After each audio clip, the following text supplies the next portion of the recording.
A 14-year-old boy died on the floor of the training hall.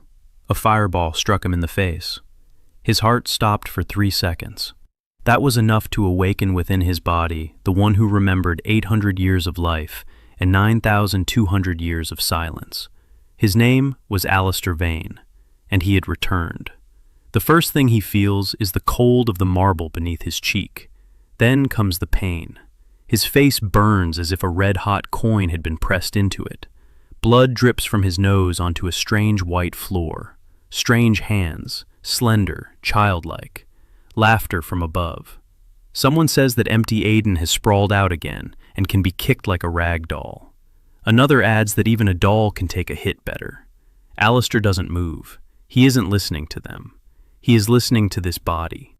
The reservoir is tiny, a thimbleful of water in the middle of the desert. The channels are dry. The muscles are weak. 14 years old, and a magical gift so pitiful that they were about to expel the boy. And this boy has just died. A stone in the Carvell's basement sensed the void and drew the archmage's soul into the nearest body of his own blood. The boy is dead. The archmage has awakened. An instructor stands over him, a weary face, a third-rank insignia on his sleeve. Alester remembers the days when third rank was given to apprentices after 2 years of study. Now this man teaches here. The instructor lazily asks whether Carvell will stand on his own, or if they should carry him to the infirmary. There is no concern voice, only irritation that the lesson was interrupted. Alester stands up. His knees are shaking. He wipes the blood with the back of his small hand and freezes, staring at it for a second. Then he turns his head and finds the one who threw the fireball. A boy of about 16, light hair, the Solveig house crest on his chest. House of Fire. He stands with the air of a victor, and has already thrown over his shoulder that there's no place for weaklings at the academy. Alester doesn't hear the words. He stares intently at the lingering trace of the spell. A fireball. 7 runes. 7. And right then, something snaps inside him. Not from pain, from horror. In his day, a basic fire spell was built on 23 runes, and every apprentice knew why. Without stabilizing runes, the flame corrodes the caster's channels, slowly, imperceptibly. Over 10 years, they burn to ashes, and the mage becomes a cripple. This boy had cast a spell using 7 runes, and he was smiling. He didn't know. None of them knew. Alester looks at the instructor. He doesn't know either. He shifts his gaze to the walls. The amplifying runes are inscribed with 3 glaring errors. On the ceiling. The protective barrier trembles and flickers because it hasn't been updated in 20 years. Out the window, behind the glass, stand the towers of Silverhaven, the academy he himself founded 10,000 years ago. The towers stand. Everything else has died. They've forgotten everything. Aiden, that's what he's called now. He wipes the last drop of blood from his lip and smiles for the first time in 10,000 years. Not out of joy, out of determination. He didn't return for no reason. The seal is weakening. Silence is creeping in from the north, and these children, with their 7-run stubs, are the only thing standing between the world and the end. So he will teach them all over again. Everyone, from the very beginning.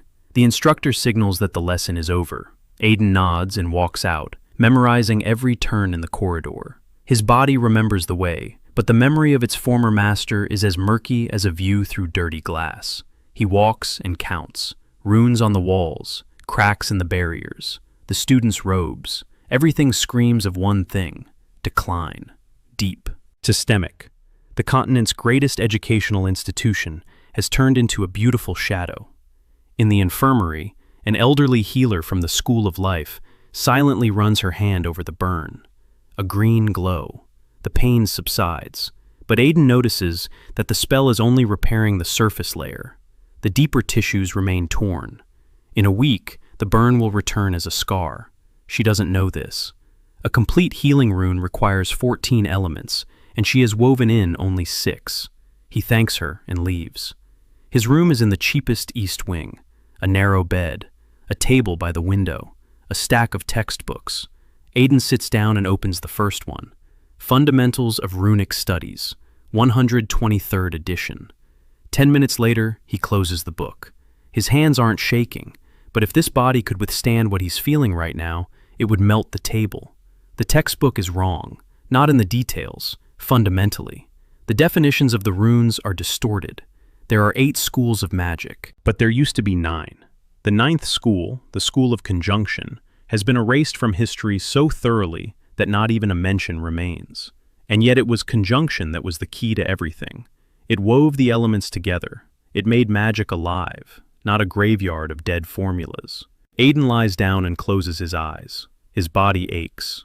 His reservoir is almost empty, though he hasn't spent a single drop. Just being alive in this body already takes all his strength. Classes start tomorrow. Tomorrow he'll watch as children maim themselves with simplified spells. Tomorrow someone will call him Empty Aiden again. And tomorrow he'll begin. Quietly, with 1 rune, then 2, then 3, until this whole dying world remembers how to breathe. He falls asleep for the first time in 10,000 years, and he dreams of nothing, just silence. But this time, it's warm. Morning comes before dawn. Aiden lies motionless. His body aches. The burn throbs with a dull ache. He sits up and looks at his slender fingers, without a single callus. The old Aiden never trained seriously. Why bother if your gift is less than that of any freshman? Alester knows that feeling. Thousands of years ago, he too started small. But back then he had time. Now there is. The silence in the north won't wait. He walks to the window. Below is the courtyard, stone paths, old trees, a fountain powered by water magic, and the runes at its base are half erased. Beyond the walls lies the city, roofs, smoke, spires. The Church of Light. Aiden remembers the days when there was no Church of Light, when the light was just one of the schools, not a religion, not a power. Now they preach blood purity and hunt down anyone who dares to weave the elements. First lesson, Theory of Magical Constructs. Aiden sits in the back row, a habit of his former master, a quiet boy whom no one notices. Right now, that's convenient. The teacher explains the basic shield. Aiden listens to every word, and his face hardens with every passing minute. The teacher constructs the shield as a static line of runes, but a real shield must be alive. The runes must rotate, rearrange themselves under attack, adapt. What they're teaching the students isn't a shield. It's a dull, immovable wall that will shatter at the first unconventional blow. Aiden doesn't argue. He doesn't raise his hand. He writes down 2 versions in his notebook, the one they're dictating, and the real one, in small handwriting in the margins, for himself. After class, he goes to the library, tall windows, the smell of old paper. He glides between the shelves, reading the spines. He stops at the ancient languages section. The shelves are almost empty, 3 books. In his day, Silverhaven held 12,000 volumes on ancient languages alone. 3. He wipes the dust from the cover. An introduction to dead dialects. He flips through it. The author attempts to decipher the language of the first age, the very one in which Alester had thought and breathed for 800 years. The transcription is 70% wrong, but the effort is evident. Someone had tried. Someone remembered that there had been something before. A rustle behind the bookcase. Aiden walks around the shelf. A girl is sitting on the floor among a stack of books. Thin, pale, her glasses have slipped to the tip of her nose. An ink blot on her wrist. She's scribbling in a thick notebook so intently that she doesn't notice him. Aiden reads the spines around her. Ancient runes. Symbols of the first age. Myths of the Union. He freezes. This girl is reading about what the whole world considers fairy tales. She looks up, gray, wary eyes behind the lenses. She says the library will close in an hour and that no one usually comes into this corner. There is no irritation in her voice, only surprise. Aiden asks her name. Sera Ashwood, the Academy's archivist. A 15-year-old archivist. He glances at her notebook. A rune is drawn on the open page. Crooked, with mistakes. But he recognizes it instantly. The rune of connection, one of the basic runes of the lost school of conjunction. This girl found it somewhere in the margins of an ancient parchment and is trying to figure out what it means. Alester feels a tightness in his chest. Not Aiden, Alister's. Because 10,000 years ago, he had a student who sat just like this on the library floor, drawing runes he didn't understand. And that student became the greatest mage of his generation. Aiden sits down next to her, right on the floor, silently. He takes out his book and reads. Sera glances at him suspiciously, but says nothing. The two sit in silence on the cold floor of the old library. 1,000-year-old archmage in the body of a boy and a girl who believes in fairy tales. Neither of them knows yet that this silence was the beginning. The next morning, Aiden found a note in the crack under the door. Rough handwriting, a short message. Training hall, noon, duel. Signed, Hayley Solveig. That very same boy with the fireball. Aiden reread the note twice, not because he didn't understand, because he was trying to understand why. He'd already been lying on the floor yesterday, already bleeding out. What else does this kid want? Then he remembered. Fragments of the old Aiden's memory. Hayley Solveig did this regularly, once a week, sometimes more often. Empty Aiden was his favorite target. A boy from an impoverished baronial family with a meager reservoir. The perfect victim for someone who wanted to demonstrate the power of the House of Fire in front of his classmates. Aiden folded the note and put it in his pocket. Then he sat down on the bed and closed his eyes. For 3 minutes he simply breathed. He felt his body, the channels, the reservoir, the tiny reservoir. He tried to direct mana to his fingertips, slowly, carefully, as if pouring water into a cracked glass. The mana flowed, a thin thread. His fingers warmed slightly, and that was it. His supply was almost gone. 2 or 3 simple spells a day. That was all this body could handle. If he tried to do more, the channels would burst and he would die. Again, this time for good. But he didn't need power, he needed precision. He spent the morning in the room. He sat at the table and drew runes on scraps of paper. Not modern ones, the real ones, the complete ones. His hand trembled. His fingers were weak and unaccustomed to such delicate work.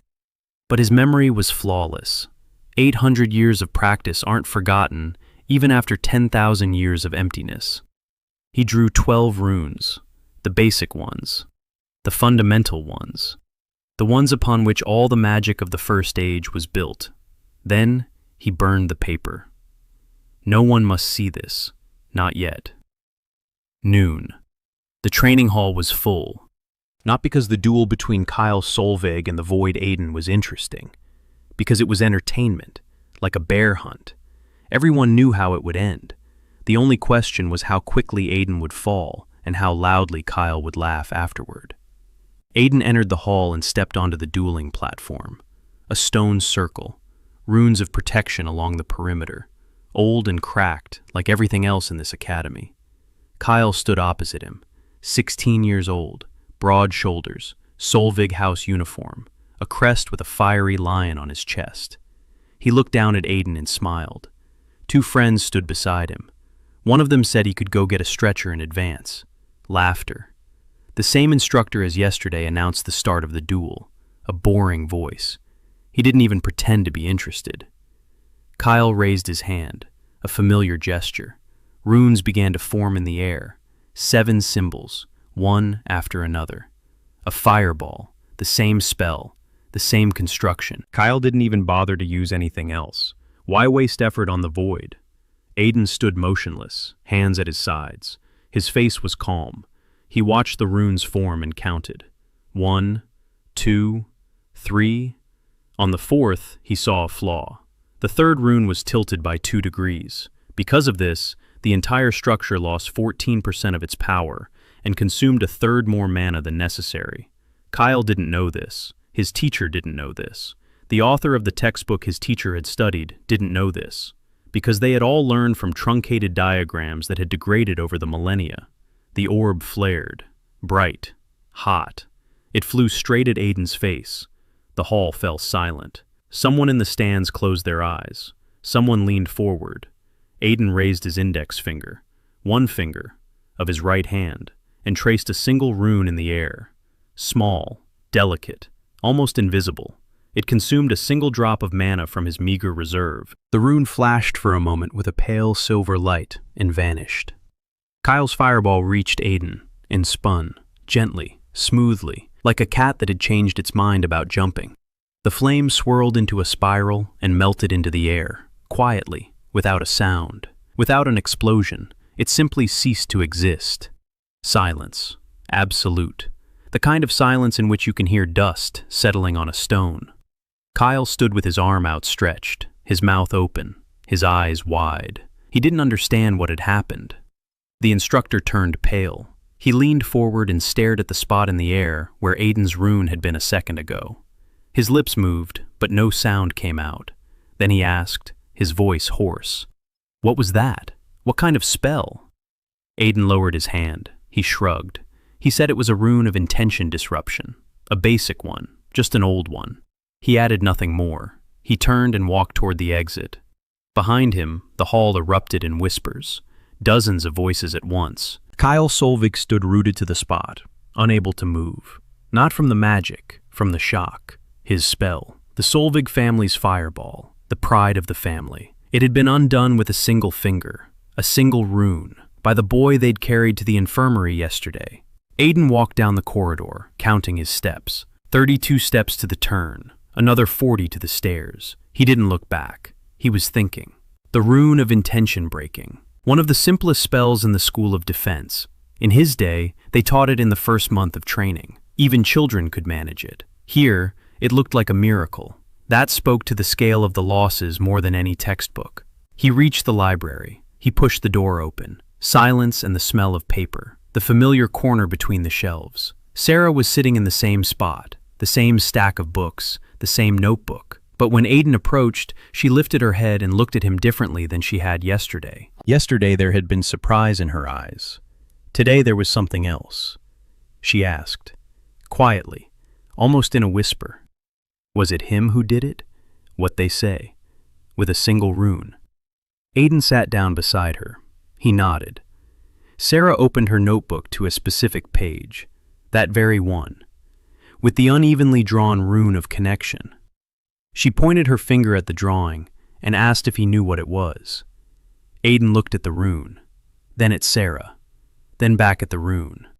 She had found it herself, without a teacher, without any hints, in the margins of a 3,000-year-old parchment. And she realized it was important. She didn't know exactly what, but she knew it was the key to something. He took her pencil, slowly, carefully, and finished drawing the 3 elements that were missing.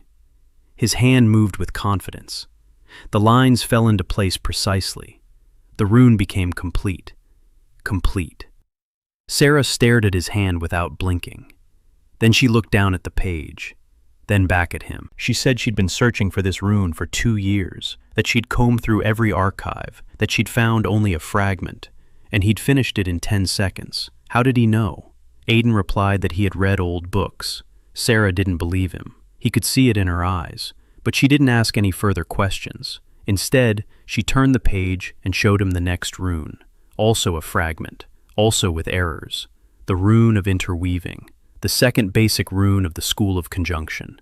Aiden understood. This girl wasn't just reading old books. She was piecing together the lost school, bit by bit, from fragments, from scraps, alone, in a quiet corner of the library, without a teacher and without hope, simply because she believed these runes existed. He finished drawing the second rune, then the third, then the fourth. Sera was silent. She just turned the pages. The pencil in his hand moved faster and faster. Each very rune was correct. Each was complete. In 20 minutes, he had corrected all 12 fragments in her notebook. Sera closed the notebook. She pressed it to her chest with both hands. She looked at him. Her eyes were shining. She said that no one at the academy knew these runes. Not a single teacher. Not a single master. She had checked. She had asked around. They called her a daydreamer. They said the 9th school had never existed.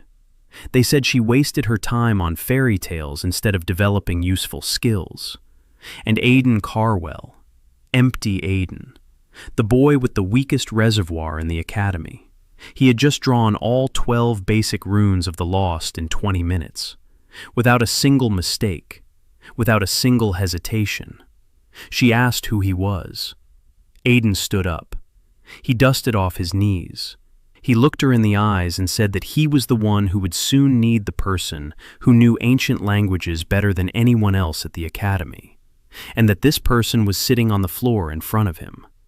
Then he left, leaving Sera Ashwood sitting in the empty library with a notebook full of impossible runes pressed to her chest. That evening, Aiden Den returned to his room and lay down on the bed. His body ached. His mana reservoir was nearly empty after a single rune in the duel. One rune, a tiny expenditure of mana, and he felt as if he'd run 10 miles. This body was a cage, sturdy and cramped, but cages can be expanded, slowly, patiently, just as he had done 10,000 years ago when he was a nobody. He closed his eyes and began to meditate.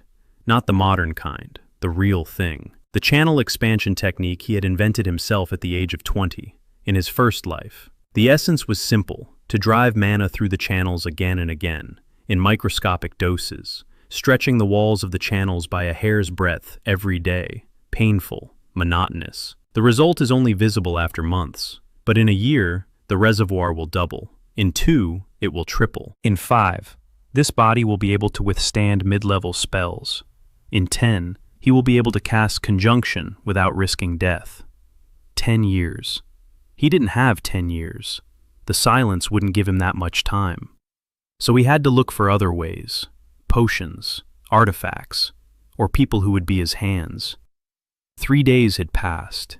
Aiden attended classes. He sat in the back row. He listened. He took notes. He didn't raise his hand. He didn't draw attention to himself. After the duel with Kyle, rumors spread through the academy. But rumors don't last long among 14-year-olds. By the second day, most had decided that Aiden had just gotten lucky, that he'd accidentally found some old scroll and learned a single trick. Kyle Solveig didn't challenge him again, not out of fear, out of pride. Admitting that empty Aiden had outplayed him would be worse than losing again, so he simply pretended the duel had never happened. Aiden was glad of that. The quieter, the better. Every evening, he locked himself in his room and trained the channels. The pain had become familiar, a dull throbbing in his veins, as if his blood had grown half a degree hotter. The reservoir was growing, slowly, barely noticeably, but it was growing. In 3 days, he could spend 4 drops of mana instead of 3, a trifle for any mage.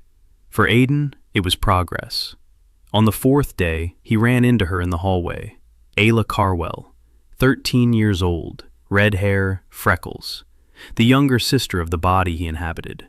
She was walking down the hallway, clutching a stack of books to her chest, head bowed, eyes red. She was crying, or had cried recently and was trying to hide it. The memories of the former Aiden offered fragments. Ayla, the 3rd child in the family, no second one. The older sister, Nora, the middle child, Aiden, the youngest, Ayla, a quiet girl whom no one noticed. The middle child, Earth School, the Carvell family school. But no one in the family taught her because her father believed earth magic was useless in the modern world. He said the Carvells needed trade connections, not stones. Her father was a weak mage and a weak baron. He had given up long ago. Aiden stopped. Ayla looked up and saw him.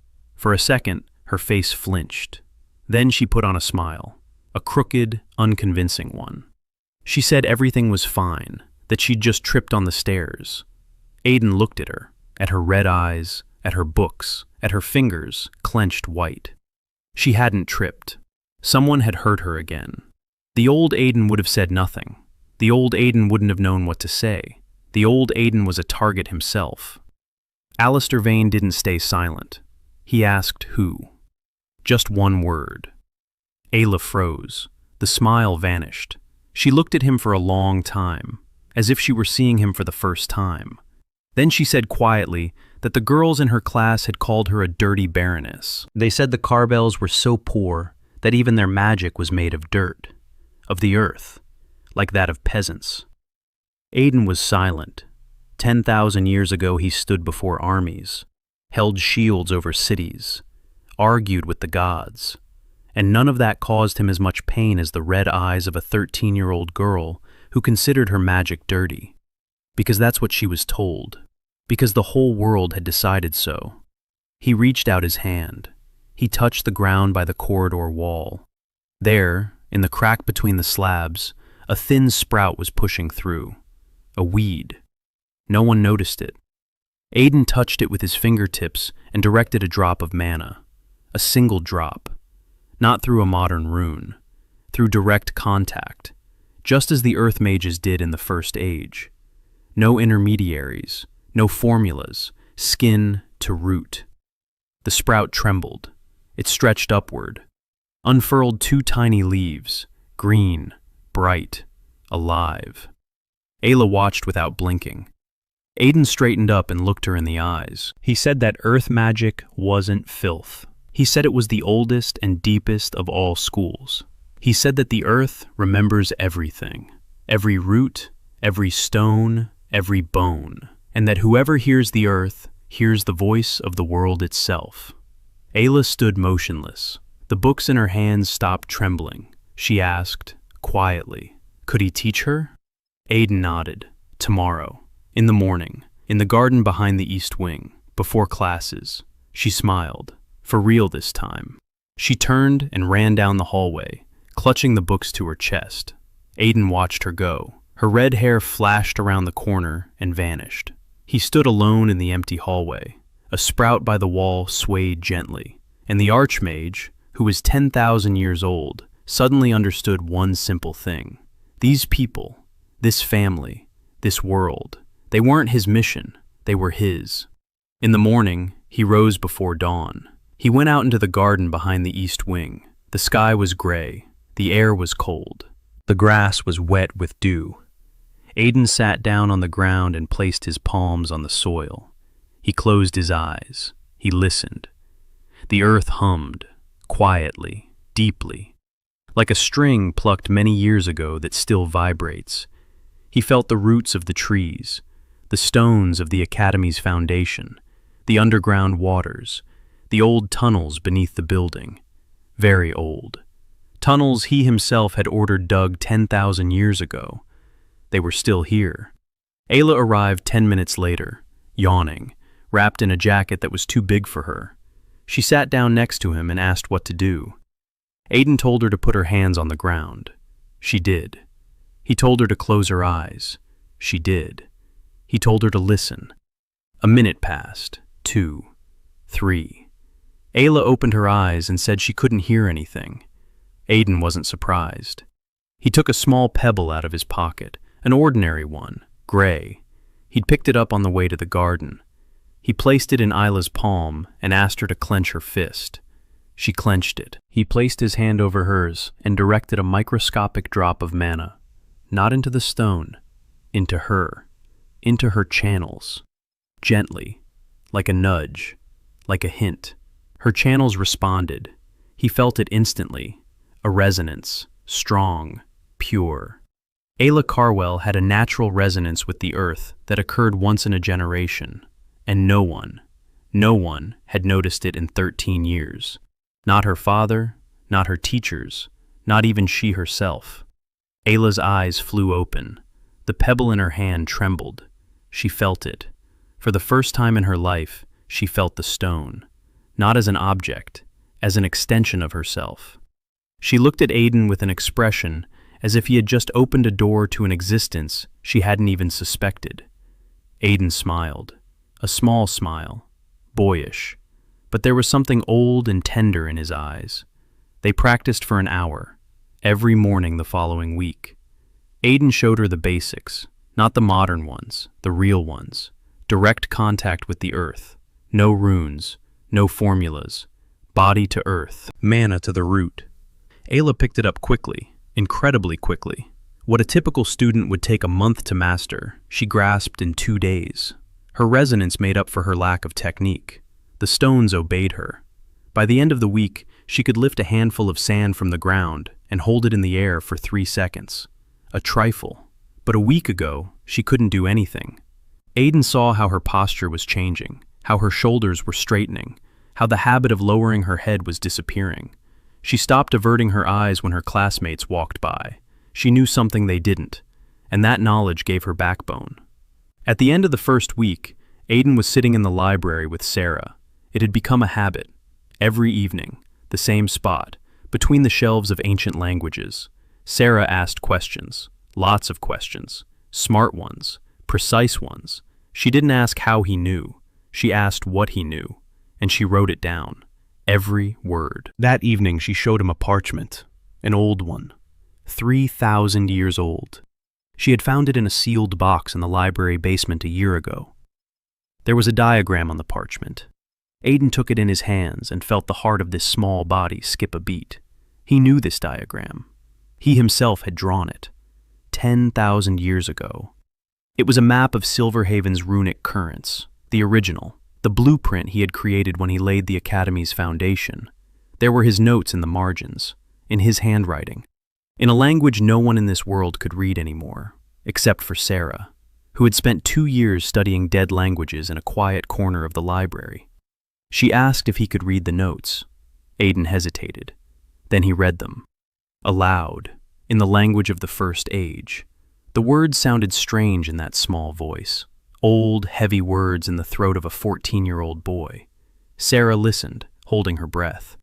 When he finished, she was silent for a long time. Then she said his pronunciation was perfect, that she had checked it against the phonetic charts she had reconstructed herself, and that the match was 100%. She didn't ask how he knew the dead language. She was too smart for that question. Instead, she said there was the author's signature on the parchment, and that she had deciphered this signature. She had deciphered 6 months ago. The signature read, Alester Vayne. Silence. Long. Heavy. Sera looked at him, gray eyes behind the lenses of her glasses. Not frightened, not suspicious. Waiting. She was waiting for him to speak. And Aiden realized that this girl had had the wit and patience to piece together the entire puzzle on her own. The runes he had finished drawing, the dead language he spoke without an accent, the parchment signed by a man from legend, the duel in which he used a spell thousands of years old. Aiden stood up. He walked to the window. Beyond the glass was the night. Stars. The same stars as 10,000 years ago. He told Sera that if she told anyone what she had figured out, she would endanger both herself and him. That there are people who are looking for exactly this answer, and that once they find it, they won't ask politely. Sera nodded. She said she wouldn't tell anyone. Her voice was steady, calm. She wasn't afraid. She was ready, as if she had been waiting for this moment for 2 years. Aiden turned to her, and for the first time in all the time he had been in this body, he looked at another person not as a teacher looks at a student, not as an archmage looks at a child, but as one human being to another.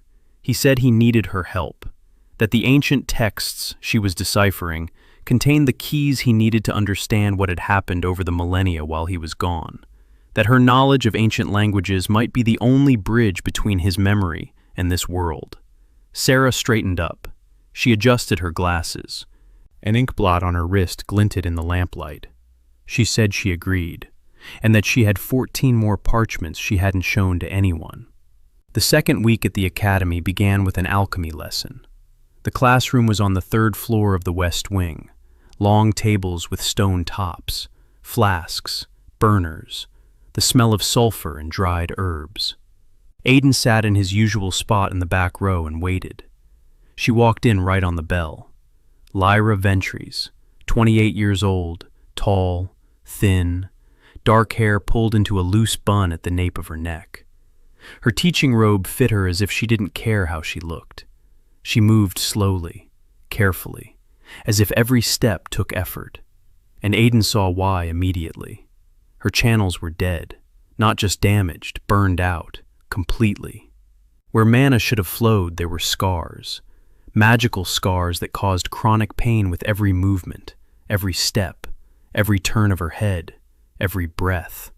He saw it without spells, resonance diagnostics, a skill he'd learned in his 3rd century of life.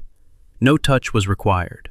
It was enough to see how a person moved, how they breathed, how they held their shoulders. Lyra Ventris held her shoulders as if she were carrying an invisible stone on her back. 10 years. For 10 years, that stone had weighed on her. She began the lesson. Her voice was sharp, brief, no softness, no smiles. She dictated the ingredients for a basic restorative potion. 4 ingredients, 3 steps, a modern recipe.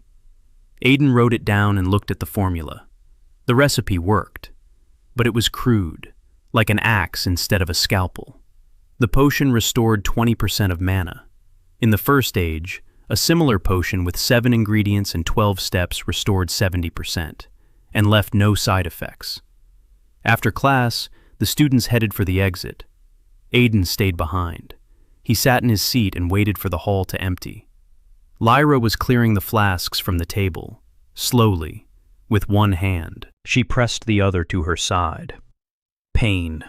He saw her wrist tremble, her jaw clench. She didn't want anyone to see it, but the room was empty, or so she thought. Aiden stood up and walked over to her table. Lyra looked up at him. Her eyes were dark, wary. She asked what he wanted. Her voice was cold, not rude, just defensive. The armor she'd wrapped herself in 10 years ago and hadn't taken off since. Aiden said he had a question about the recipe. Lyra replied that questions were for the next class. Aiden didn't leave. He asked why the recipe didn't include nightvine root. Lyra froze. Nightvine root, an ingredient not mentioned in modern textbooks, because no one knew its properties, because knowledge of it had been lost. But Lyra knew, or had known, because 10 years ago, before her channels burned out, she had experimented with it. The forbidden potion that destroyed her had been an attempt to use nightvine without the proper technique. She looked at Aiden for a long time. Then she asked how he knew about nightvine. Aiden replied that he had read about it. Lyra Ross said there was nowhere to read about it, that she had scoured every source, that the only mention of nightvine in an alchemical context was in a single sealed manuscript in the royal archives, to which she had no access, and that a 14-year-old boy from an impoverished baronial family could not read royal manuscripts. Aiden hesitated. He was faced with a choice: to leave and maintain his cover, or to stay and help a woman who had been living in pain for 10 years. The decision took a second. He held out his hand, palm up. He said that if she would allow it, he would like to examine the condition of her channels. Lyra took a step back. Her eyes hardened. She said her channels were none of his business, that a dozen healers had already examined her, that the diagnosis was final. Her channels were burned out, irreversibly, and that she didn't need pity from a child. Aiden didn't withdraw his hand. He said one sentence. He said those healers had used 3rd-level diagnostics, and damage of this type is only visible at the 7th level. Lyra froze, because there were 5 levels of diagnostics in modern medicine. 5. The 7th didn't exist, or so she thought. 30 seconds of silence. Lyra stood motionless, staring at his hand, at that thin, childlike palm. Then she slowly reached out her own. Their fingers touched. Aiden closed his eyes. He directed a drop of mana through the point of contact, not into her, along it, like an echo that slides along a wall and returns, tracing a map of emptiness. Resonance diagnostics, complete, 7th level. What he had learned in the 4th century of his life, studying the anatomy of magic with the finest healers of the First Age. The picture unfolded before him in 3 seconds. Lyra's channels were not dead. They were in a cocoon. When the potion had exploded inside her 10 years ago, her body had reacted in the only way available. The channels curled up, closed, covered with scar tissue, just as a wound forms a scab. Beneath the scars, the channels were alive, damaged, narrowed to threads, but alive. Not a single modern healer had seen this, because their diagnostics didn't penetrate that deeply. Aiden opened his eyes. Lyra was looking at him. She saw something in his face, because his face had changed. The boyish expression was gone. For a second, someone else was looking at her, someone old and tired, and absolutely certain. He said her channels were alive. Lyra didn't move. He repeated it. Alive. Beneath the scars. Asleep. 10 years, but alive, and they can be awakened. Lyra pulled her hand away. She stepped back, pressed her palm to her chest. Her face was white. She told him not to dare give her false hope, that she'd already been through this 5 times. 5 healers who said they'd try. And 5 times she lay down on the table and each time got up with the same diagnosis: irreversible. Aiden stood calmly. He waited. When she fell silent, he said he wasn't asking her to believe him. He was asking her to give him 3 weeks. He would prepare a potion. If it didn't work, he wouldn't bring it up again. But if it did work, in 3 weeks, she would feel mana again. Lyra stood there. Her breathing was ragged. Her hands were shaking. 10 years of pain and despair stood between her and his words. 10 years of the wall she had built around herself so as not to hope. Because hope caused pain worse than any seared channel. She looked at him, at a 14-year-old boy with the weakest reservoir in the academy, who spoke of a 7th level of diagnostics that didn't exist, who knew about the night vine that the whole world had forgotten. She said 3 weeks. Her voice was hoarse, quiet. 3 weeks and not a day more. Aiden nodded and left the office. That same evening, he went to see Sera. He sat down on the floor next to her and said he needed texts on First Era alchemy, everything she could find. Sera took 4 parchments out of her bag and laid them out in front of him. She had already prepared them, as if she knew he would come with this request. Aiden looked at her. She adjusted her glasses and smiled almost imperceptibly. She said that after he had read the ancient language without a hitch, it was obvious that the next step would be alchemy. Aiden read the parchments until midnight. He was looking for a recipe, a specific one, the potion of awakening the sleeping channels. He remembered it, every ingredient, every step. But he needed confirmation, because a single mistake in the dosage could kill Lyra instead of saving her. 10,000 years is a long time, even for a perfect memory. On the 3rd parchment, he found what he was looking for, a fragment, incomplete, but enough to confirm the 3 key proportions. He remembered the rest exactly. Night vine root, moon moss pollen, living stone essence, Castor's blood, his own blood, the blood of a descendant of Alester Vayne. That was the final ingredient, and that was precisely why no one but him could brew this potion. He made a list. 3 ingredients could be found in the Academy's supplies. He would have to search for the night vine outside the walls, in the forest east of the city. Dangerous. The night vine grew only in places where the Earth's magic was particularly strong. Usually, that meant proximity to ancient ruins or burial sites.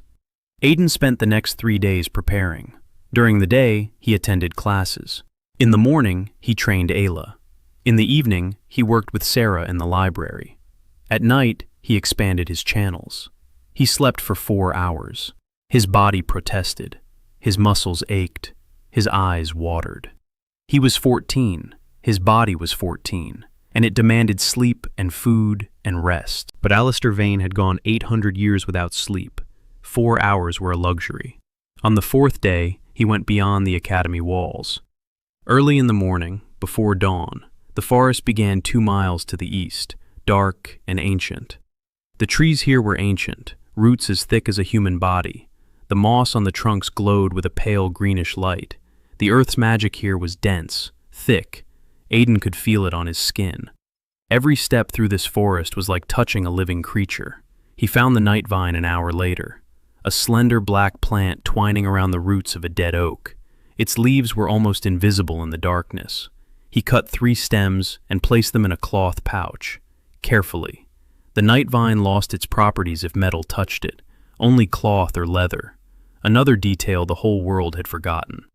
On the way back, he stopped, froze, placed his palm on the ground. Something was wrong, a vibration, weak, barely perceptible, but wrong. He knew this vibration, knew it as well as the sound of his own voice. Silence. Not the silence of sound, magical. Somewhere far to the north, something was moving, something was expanding. The zone where magic ceased to exist, creeping southward, slowly but inexorably. Aiden removed his hand from the ground. He stood up. His face was calm, but inside, everything tightened. The seal was weakening, faster than he thought. He didn't have years. He had months, maybe a year and a half. Then the silence would reach the inhabited lands, and then the real horror would begin. The potion required 17 steps, not 4 as in modern textbooks, 17. Each step depended on the previous one. Each demanded precision down to the second, temperature, sequence, number of rotations while stirring. Even the direction of rotation mattered. Clockwise on the 3rd step, counterclockwise on the 7th, a pause on the 12th. Exactly 40 seconds, no more, no less. Aiden began preparing the potion on the 5th day after. He found a spot in the basement of the East Wing, an abandoned laboratory, dusty, forgotten. Alchemists had once worked here, but the room had stood empty for the last 10 years. He brought the equipment in pieces, a flask from the supplies, a burner from the storeroom, scales from the lab. Everything was quiet. Everything was discreet. No one noticed Aiden. It worked both ways. The first step, nightvine root, grind it in a mortar until it becomes fine dust. Not a metal mortar, a stone one. He found an old stone mortar in the corner of the lab, covered in cobwebs, but intact. The root was hard to grind. The fibers were tough and resilient. His hands ached after 10 minutes. A child's hands, weak, without calluses. He ground it for 40 minutes, until the powder became uniform, black, fine, with the faint scent of a night forest. Step 2. Moon moss pollen. Add to hot water, not boiling, exactly 72 degrees. Any higher, and the pollen lost its active properties. Any lower, and it wouldn't dissolve. He didn't have a thermometer. He didn't need one. Alester Vayne could determine the water's temperature by the sound of the bubbles. 72 degrees. Tiny bubbles at the bottom, but not a single one on the surface. He added the pollen. The water turned milky white. The days passed. Aiden worked at night. He studied during the day. In the morning, he trained Ayla. In the evening, he worked with Sera. At night, he brewed potions. The steps followed one after another. 3rd, 4th, 5th. In the 6th step, he had to add the essence of living stone, a rare ingredient, but Aiden knew where to find it. In the Academy's foundation. The stones laid 10,000 years ago were imbued with the mana of the First Age. He descended to the lowest basement, to where the walls were not made of brick, but carved from solid rock. He placed his palm against the stone and asked, not with a spell, with a word, in the language of the First Age. The stone answered. A drop of liquid appeared on the surface, transparent, warm, alive. He collected it in a glass vial. Ayla was growing. Every morning, Aiden saw her getting stronger. The stones obeyed her more and more willingly. By the end of the 2nd week, she could lift a fist-sized cobblestone and hold it in the air for 10 seconds. Her eyes burned. She would run into the garden before him and wait, sitting on the grass with her palms pressed against the ground. Listening. Aiden didn't rush her. He didn't offer excessive praise. He simply showed her the next step, and the next, and the next, just as he had done thousands of years ago with other students. Patiently, steadily, without fuss. Meanwhile, Sera had deciphered 2 new parchments. One of them contained a description of Silverhaven's system of protective barriers, complete, with diagrams and formulas. Aiden read it and confirmed that the diagrams matched what he remembered. The Academy's barriers had once been multi-layered, 7 levels of protection nested inside one another like Russian dolls. Now only the first one was working. The other 6 had been deactivated or destroyed. No one knew how to activate them. No one knew they even existed. The second parchment was more interesting. A list of the first graduating class of Silverhaven Academy, 23 names. Aiden read them and froze on the last one. Aiden Carvell, the founder of the Carvell family, one of his students, from the first generation, a direct student of Alester Vayne. Aiden sat motionless, staring at that name. Aiden. He remembered him.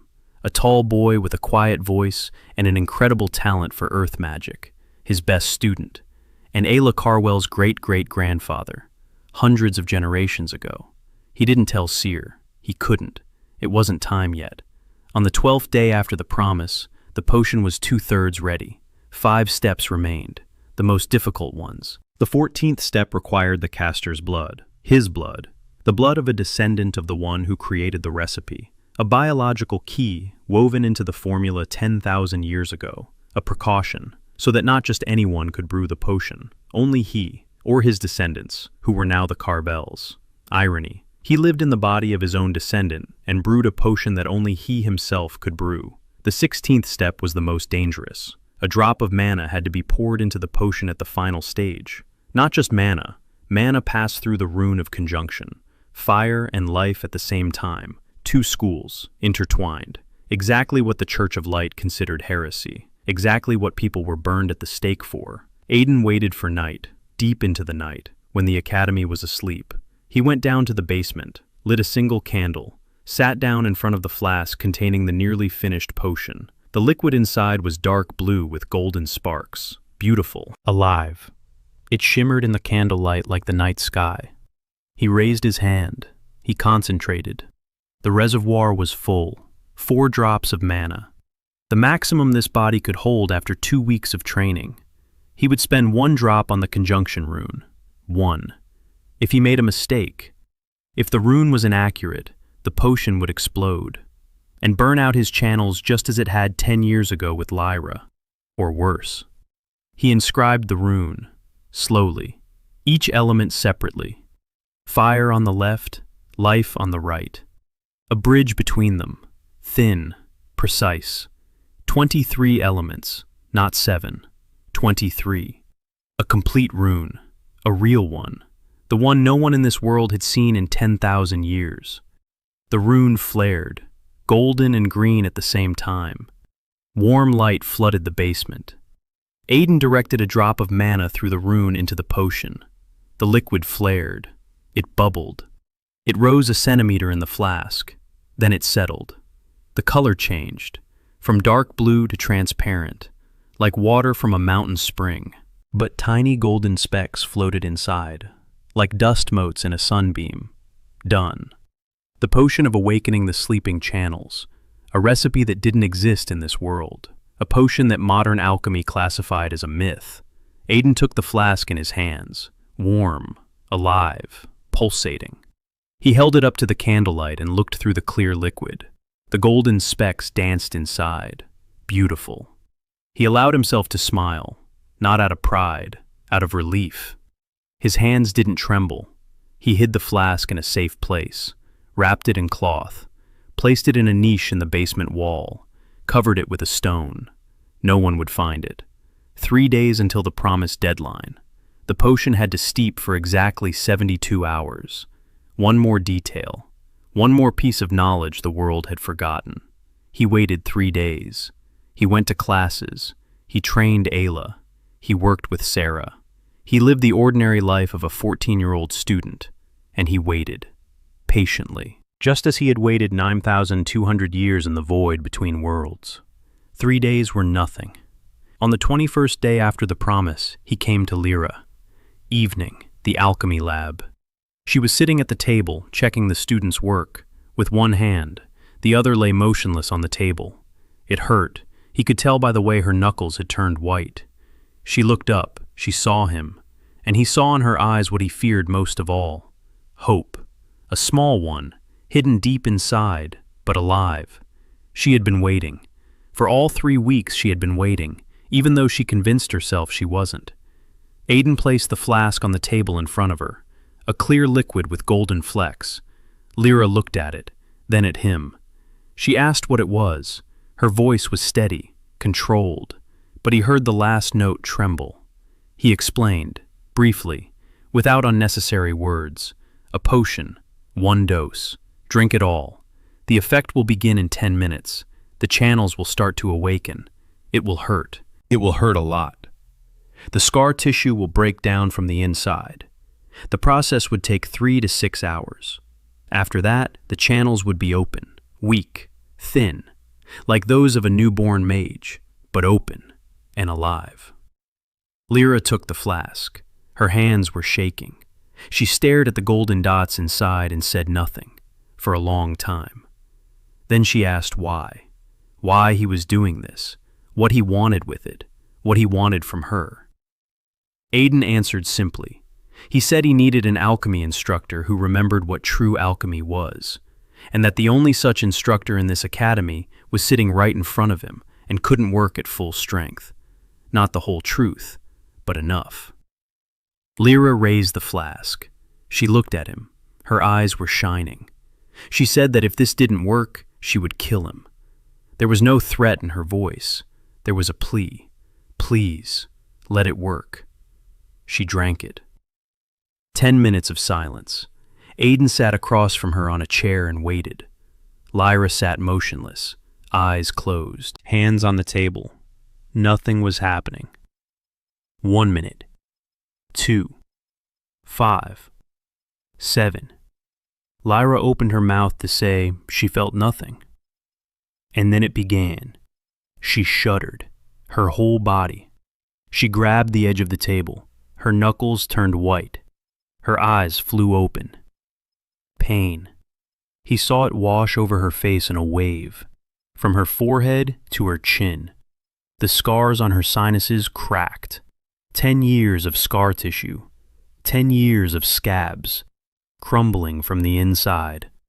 Lyra clenched her teeth. She didn't scream. 10 years of chronic pain had taught her to stay silent, but tears streamed down her face. Not from grief, from pain. Pure physical pain that came from the inside out. Aiden didn't touch her. He didn't say a word. He just sat beside her. He was there, like a lighthouse that doesn't shine brightly, but stands in place and doesn't go away. 3 hours. For 3 hours, Lyra sat at the table and gripped it until the wood creaked. For 3 hours, the channels were waking up, one by one, slowly, painfully. Aiden monitored the process with resonance diagnostics. He touched her hand every 20 minutes, checking. The channels were opening. The scars were fading. The walls of the channels were thin and fragile, like those of a newborn, but they were there, alive, pulsing, filling with mana. At the end of the 3rd hour, the pain subsided. Lyra sat at the table. Her hands relaxed. Her eyes were closed. Tears had dried on her cheeks. Silence. Long. Then she raised her right hand. Slowly. She looked at her palm, and Aiden saw a glow appear at the tips of her fingers. Pale, barely noticeable. Mana. For the first time in 10 years, mana was flowing through her channels, freely, without pain, without scars, without a wall. Lyra looked at her glow. Then she looked up at Aiden. Her face was wet. Her eyes were red. Her lips were trembling. She opened her mouth, closed it, opened it again. She couldn't speak. He could see her trying to find the words and failing, because there were no words for what she was feeling right now. 10 years in the dark, and suddenly, light. Aiden stood up. He walked over to her, sat down on the floor next to her chair, looked up at her. A thin, boyish face, serious eyes. He said her channels had awakened, that they were weak, that it would take months of training to get back to her former level, that she had to start with the most basic exercises, from the very first, like a child, like he himself had been. He said he would wait. As long as it took, he would wait. Lyra leaned forward, covered her face with her hands, and cried. Not from pain. For the first time in 10 years, not from pain. Because she felt the warmth of mana in her chest again. Because the wall had crumbled. Because a 14-year-old boy with an empty reservoir had done what 10 healers and 5 masters and the entire medical corps of the academy had failed to do. She was crying and laughing at the same time, quietly, hoarsely, unsightly, like a person who had forgotten the sound of their own laughter. Aiden sat on the floor and said nothing, and waited, patiently, as he always waited, because waiting is also part of the craft, the most important part. An hour later, Lyra calmed down. She wiped her face with the sleeve of her robe. She looked at him. Her eyes were still shining, but her voice had steadied. She asked what his name was. His real name, not the one recorded in the Academy's register. His true name. Aiden looked at her. for a long time. Then he said that his name was now Aiden Carvell, and that was enough. Lyra nodded. She didn't press the issue. But Aiden saw in her eyes the same thing he had seen a week ago in Sera's eyes. Understanding. Not complete, not clear, but deep. These two women, the archivist girl and the disabled teacher who was no longer disabled, they knew he wasn't who he claimed to be, and both decided it didn't matter. What mattered was what he did, not who he was. Aiden stepped out of the office. The hallway was empty. Night. The torches burned dimly. He walked toward his room and thought.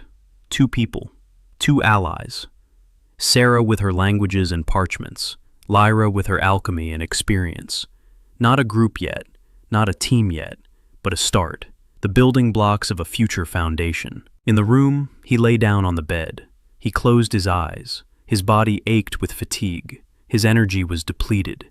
His channels throbbed after the morning training. But for the first time in all the time he'd been in this body, he felt more than just the weight.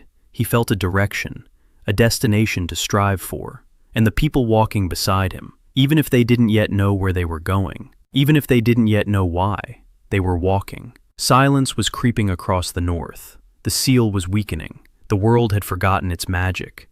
The church hunted heretics. The Order of Silence sought a ghost from 10,000 years ago. And a 14-year-old boy with an empty tank lay on a narrow bed in the cheapest room at the academy and smiled at the ceiling. Because today, he had returned to a person what the world had, and it was worth everything. He fell asleep, and he dreamed of a garden, an old garden, with trees that no longer existed, and a voice, a woman's, warm, speaking the language of the First Age. The voice said, "You have returned. Alester, you finally returned." Aiden smiled in his sleep, and didn't answer, because he didn't yet know what to say. Rumors spread like smoke, quietly, imperceptibly, but unstoppably. Lyra Ventris stepped out for the faculty's morning training session and, for the first time in 10 years, lit a flame on the palm of her, small, faint, the size of a pea, but alive. The three instructors standing nearby fell silent. One dropped his cup. Another asked if he'd imagined it. The third turned pale and left the hall. By noon, the whole academy knew. Lyra Ventris, disabled. A woman with burned-out channels. Casting again. For 10 years, the diagnosis had sounded like a death sentence, irreversible. And suddenly, a tiny flame on her palm, a pea-sized speck of light. Impossible. Questions rained down on Lyra like hail. Who? How? What potion? Which healer? Lyra gave the same answer. Experimental treatment. Details later. She didn't mention Aiden's name. He asked her to. She agreed. But the glances she cast his way during alchemy lessons were too warm, too attentive. Someone would notice. It was only a matter of time. Aiden understood this and didn't worry. The rumors about his duel with Kai had already died down. Now new ones would emerge. But so far, no one had linked the empty Aiden to Lyra's healing. For now, he was invisible, and every day of invisibility was worth its weight in gold. Ayla was making progress. The third week of morning training. She was lifting stones the size of 2 fists and holding them in the air for 30 seconds. Her control had become more precise, her movements more confident. But the main change wasn't in the magic. It was in her. She walked differently. She spoke differently. She looked people in the eye. Her classmates, who had called her the dirty Baroness, noticed the change and fell silent. Not because they were afraid, because they didn't recognize her. The quiet girl with her head down had vanished. In her place stood a girl who knew her own worth. Aiden saw this and said nothing. He didn't praise her. He didn't comment. He just came to the garden every morning and waited for her, and that was enough. On the 23rd day after arriving in Aiden's body, what he had both waited for and feared happened. A letter, an official one, with the Carvell family seal. His father had written it. Baron Gareth Carvell, a weak mage, a weak aristocrat, a man who had long since stopped fighting. The letter was short. His father wrote that rumors of a duel had reached him, that he was surprised, that he wanted to see Aiden at home over the weekend, that they needed to talk. Aiden read the letter twice. Fragments of the old Aiden's memory came back to him. His father, a tired man in his 40s, going gray early, a man of few words, not cruel, just resigned. His mother had died 6 years ago. Since then, his father had run the barony like a man waiting for the end, but too polite to leave on his own. His older sister Nora had taken over most of the household duties. She was 17. She didn't have to do it, but someone had to. A weekend away, a 2-day ride, or one if he hired a magical carriage. The Carvells didn't have the money for a carriage, so, on horseback. Aiden hadn't ridden in 10,000 years. Alester Vayne flew. He teleported. He walked through space as if through a door, and now he needed a horse. He allowed himself a smile, a brief one, a bitter one. He postponed the trip for a week. He wrote to his father that he was busy preparing for exams. True, but not the whole truth. He needed time. Time to prepare a gift. For Nora, for Ayla, for his father, for the house that was now his home, whether he wanted it or not. That evening, Sera showed him a new parchment. This one was different, not from the library basement, from a sealed section of the archives to which she technically had no access. She said the lock was old, and she'd found a way to open it without magic, with a lockpick.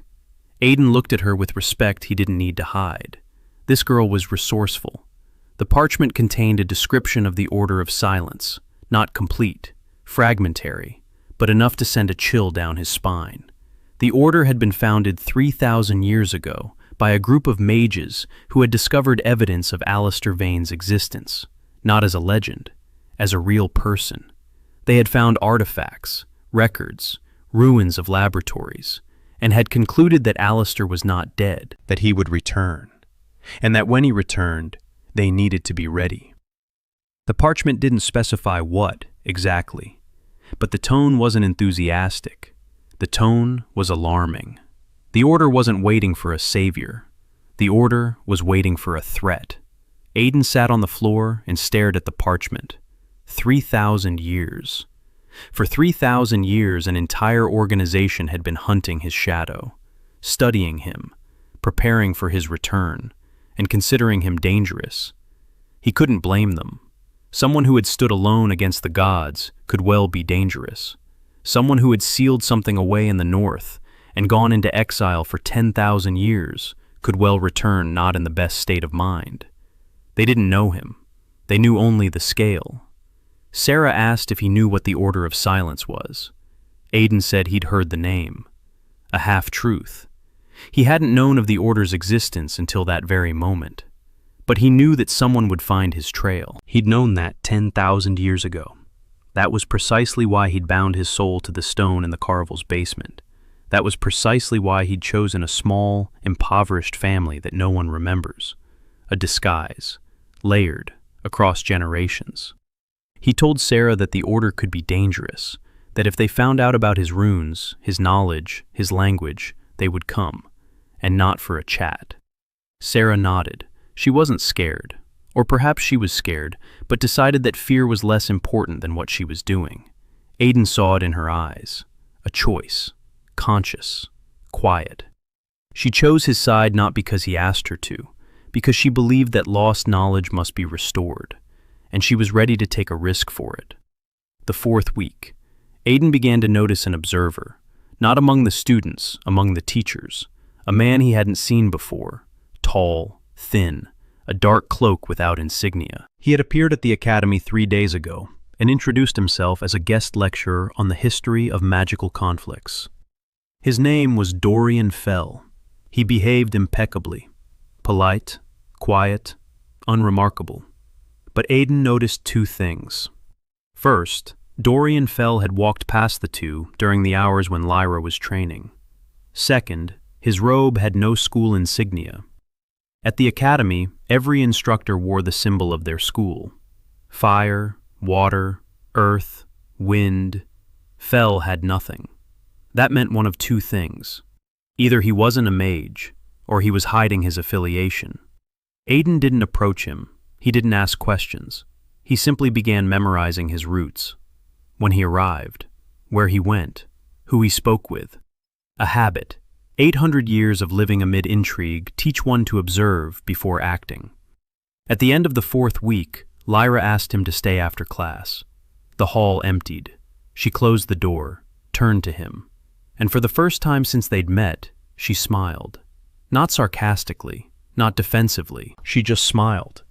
She said the channels were healing faster than she'd expected, that the pain was almost gone, that for the first time in 10 years, she'd woken up in the morning without feeling like her body hated her. Then she said she wanted to learn real alchemy, the kind he knew, not the modern, watered-down version, the real thing. Aiden looked at her. 28 years old, 10 of them in pain, sharp, sarcastic, hiding softness behind her sharpness. She stood before him and asked. She didn't demand, she asked. A woman who had forgotten how to ask 10 years ago. He nodded. He said they would start with the basics, that the basics would be different from everything she knew, that she would have to forget most of what she had been taught and start over, like a child. Lyra replied that she was already a child, when it came to the channels, and that she wasn't afraid to start over. She was afraid of standing still. Aiden pulled a piece of paper from his pocket. On it was a formula. The first formula of true alchemy from the first age. Basic. Fundamental. As different from modern alchemy as the sun is from a candle. He placed the sheet on the table in front of her. Lyra took it, read it, froze, looked up at him. In her eyes was the expression Aiden had seen dozens of times in his life. Recognition. The moment when a person looks at something simple and realizes that behind that simplicity lies an abyss. She said quietly that if this formula was correct, then everything she knew about alchemy was a lie. Aiden replied that it wasn't a lie, a fragment. They worked until dark. He explained. She listened, took notes, asked. Smart questions, precise ones. The questions of someone who understands the subject deeply enough to see the gaps in their own knowledge. Aiden answered patiently, not like a teacher to a student, like a master to a colleague. Because Lyra Ventris, despite 10 years of disability, was talented, truly, deeply. Her mind was sharp and her intuition unerring. The only thing she lacked were the tools. Now she had the tools. At night, Aiden lay in bed and thought. 4 weeks. 4 weeks in a new body. 3 allies. Sera with her languages, Lyra with her alchemy, Ayla with her earth. 3 people who didn't know about each other. Yet. 3 bricks, small ones, but real. A foundation. The Carvell estate stood 2 days' journey south of the academy. Small, gray, stone walls covered in moss, a roof patched in 3 places, an overgrown garden, a stable with 4 stalls, 2 of which were occupied. Aiden rode up to the gate at dawn. The horse was rented, the cheapest one. He dismounted and stood by the gate. Fragments of the old Aiden's memory surfaced. This courtyard, this gate, the creaking hinge, the stone by the porch where he used to sit as a child. Someone else's memories, but warm ones. The door opened before he knocked. Nora, his older sister, 17 years old, tall for her age, dark hair like her mother's, a stern face, tired eyes. She looked at him for 2 seconds. Then she stepped forward and hugged him, tightly, silently.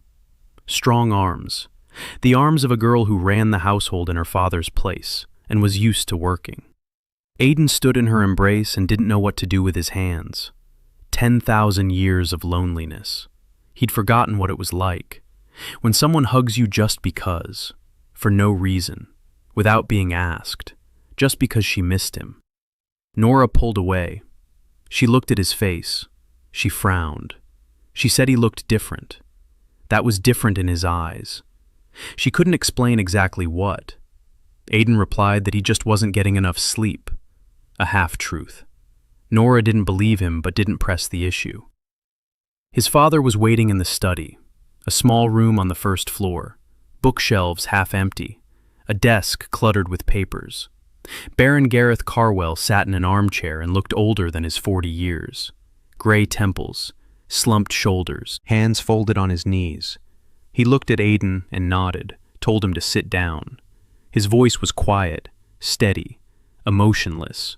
The voice of a man who had long since stopped expecting anything from the world. Father asked about the duel. Aiden told him, briefly, without details. He said he'd used a protective rune, an old one, found it in the library. His father listened and didn't interrupt. Then he asked where exactly he'd found the rune, which isn't in any modern textbook. His voice was the same, quiet, but a note had appeared in it. Not anger, not suspicion, curiosity. A small one, habitually subdued, but alive. Aiden decided to take a risk. Not the whole truth, part of the truth. He said that the Academy's archivist had shown him some old parchments, that they contained runes not used in modern magic, that he'd tried it, and it had worked. Father was silent for a long time. Then he said that the Carvells had always been guardians, that in the basement of this house stood a stone that had been passed down from father to son for so many generations that no one could remember when it began, that the stone does nothing, it just stands there. But every Carvell baron knows that it must not be touched or removed. Tradition, meaningless at first glance. Aiden's heart skipped a beat.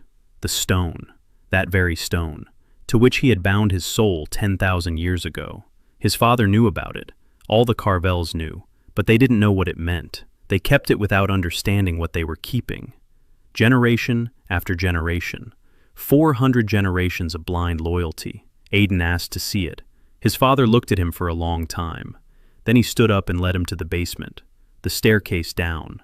Narrow. Stone steps worn smooth by thousands of feet. Darkness.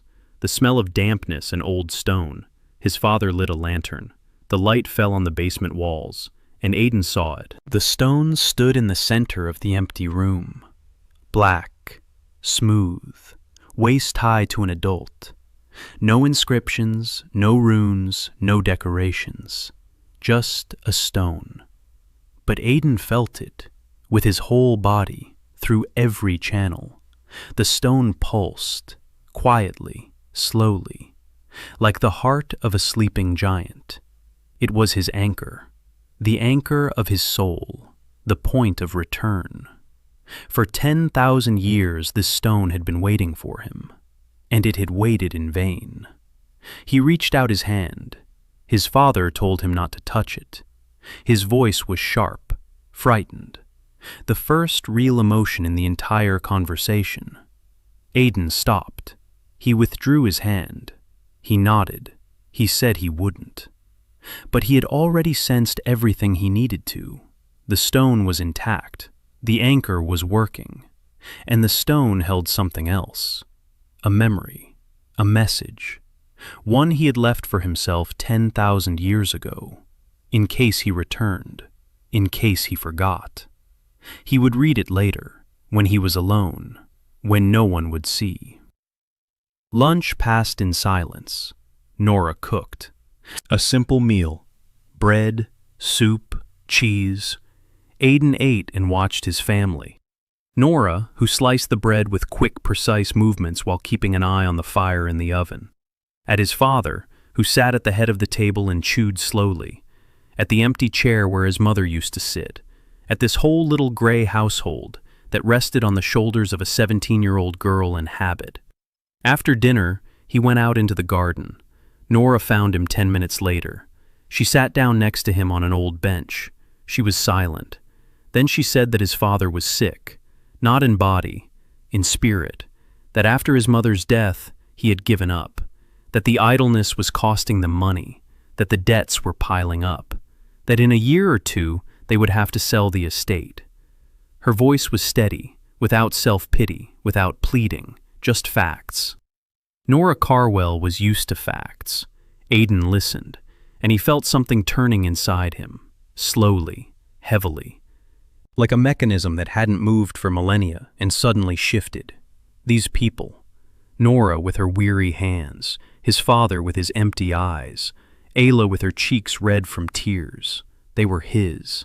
Not because he had chosen them, because the stone in the basement had chosen for him, because the blood in their veins was his blood, through 400 generations, and he couldn't turn away, didn't want to. He told Nora that everything would change. She looked at him with an expression he'd seen too often. The look of someone who had heard promises and stopped believing them. He didn't explain. Instead, he stood up, walked over to the garden wall, and placed his palm on the stone. An old stone, part of the foundation. He directed a drop of mana, and the stone glowed, pale, warm. Runes appeared on its surface, old runes, the ones Aiden Carvell had carved 3,000 years ago based on his teacher's drawings. The house's protective runes, sleeping, forgotten, but alive. Nora stood up. She took a step back. Her mouth was slightly open. Her eyes were wide. She stared at the glowing stone and couldn't utter a word. Aiden withdrew his hand. The glow faded. He turned to her and said that the Carvell house had not always been an impoverished barony, that once these walls had been stronger than any fortress, and that he knew how to restore that power. Nora was silent. Then she said one word. How? Not with distrust, with hunger. The hunger of a person who was tired of carrying the burden alone and suddenly saw a helping hand. Aiden replied that he would start with Ayla, that the younger sister possessed a talent that could lift the entire family, that he needed time. Nora nodded. She said she had time. She was lying.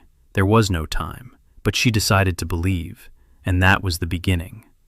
On the way back to the academy, Aiden rode slowly. The horse walked at a trot. He didn't rush. He thought about the stone in the basement, about the message he had left for himself, about Aiden Carvell, who had been his student and became the founder of the clan, about the 400 generations of blind guardians, about Nora, who carried on what he was supposed to carry, about Ayla, who could be the key to everything, about the silence creeping in from the north, about the time that wasn't there. He returned to the academy by evening the next day, tired, chilled to the bone, with aching muscles and an empty tank, but with a clear head, and with a plan, a small one for now, but precise. The 5th week, Dorian Fell began asking questions, not to Aiden, to the students, quietly, in passing. During his lectures on the history of magical conflicts, he wove questions into the discussions. Had anyone heard of any strange spells lately? Had anything unusual happened during training?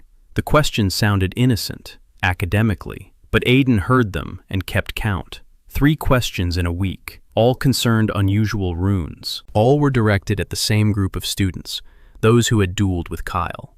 Aiden became more cautious. He stopped training in the open halls. He moved his morning sessions with Ayla deeper into the cult, behind the old wall, to where the trees were denser and no one went. He asked Sera to hide the parchments after each session. He asked Lyra not to mention his name, even in private conversations. But Fell was patient, professionally patient. He didn't pressure him, he didn't rush him, he just watched. And Aiden saw the circle narrowing, how the questions were becoming more precise, how Fell was increasingly turning up in the places where Aiden went, the library, the east wing, the garden. On the 6th day of the 5th week, a confrontation occurred, not with Fell, with Hayley Solveig. Aiden was walking down the hallway after class, alone, quiet, inconspicuous, and suddenly a figure blocked his path, tall, stately, blonde hair pulled back, the Solveig crest on her chest, but not the younger one, not Kyle. The older sister, Hayley Solveig, 16 years old, heiress to the House of Fire, the best duelist in her class. Aiden knew about her from the memories of the body's former owner.